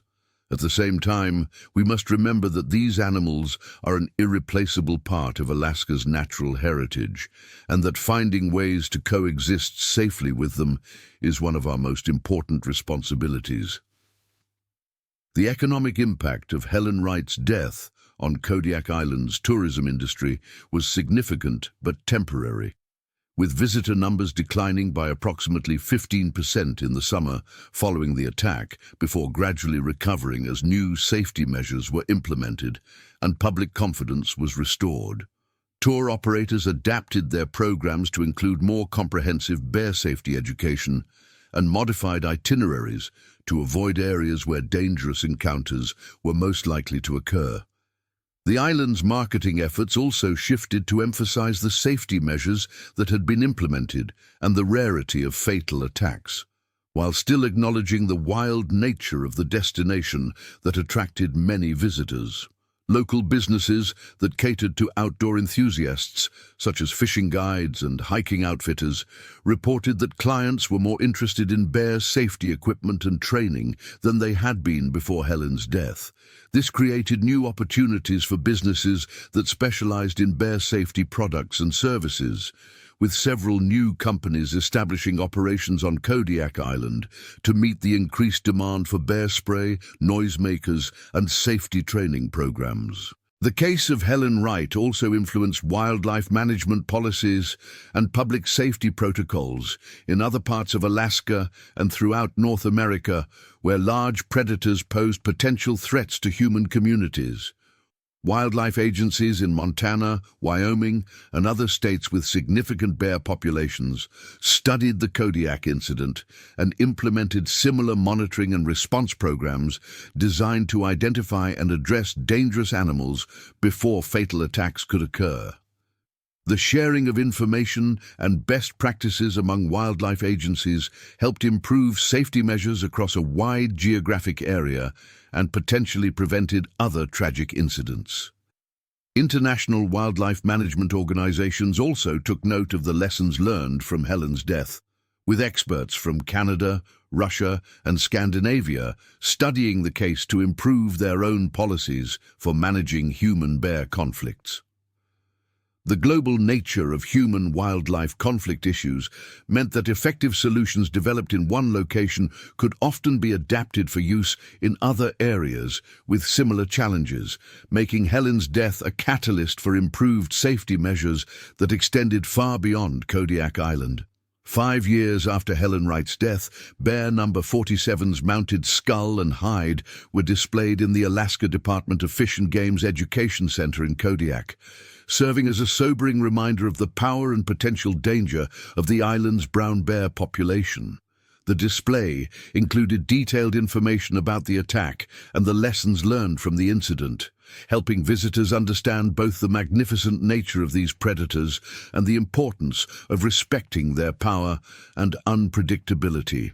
School groups and tourists regularly visited the display, with many people commenting that seeing the bear's massive size helped them better appreciate the forces that Helen had faced during her final moments. The educational value of the display was enhanced by interactive exhibits that allowed visitors to learn about bear behavior, safety protocols, and conservation efforts, while also honoring Helen's memory and her contributions to the Kodiak community.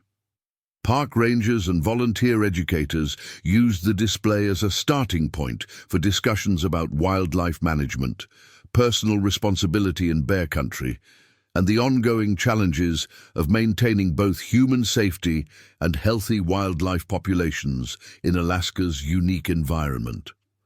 The legacy of Helen Wright's death continued to influence decisions and policies on Kodiak Island and throughout Alaska for many years after the attack, serving as a reminder that the relationship between humans and wildlife in frontier communities was complex, dangerous, and constantly evolving.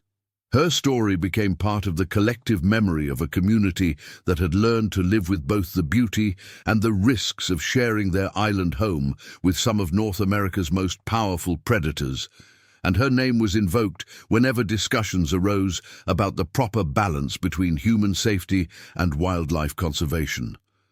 The changes implemented following Helen's death represented a significant shift in how wildlife agencies and local communities approached the management of dangerous predators, with greater emphasis placed on prevention, early intervention, and public education.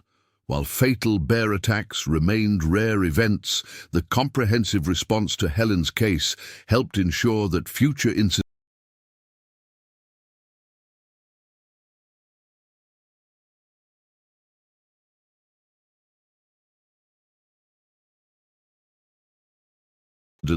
would be less likely to occur and that communities would be better prepared to respond effectively when dangerous situations did arise. The story of Helen Wright's final day, her sudden and violent death, and the far-reaching consequences of that tragic encounter with bear number 47 serves as a powerful reminder of the fundamental tensions that exist between human civilization and the wild forces that continue to shape life in Alaska's remote communities, where the line between safety and danger, between domestic tranquility and natural violence, can disappear in an instant, leaving families shattered, communities changed, and wildlife managers struggling to find better ways to protect both people and the magnificent predators that have called these lands home for thousands of years, long before humans arrived to build gardens and homes in territories that bears consider their own.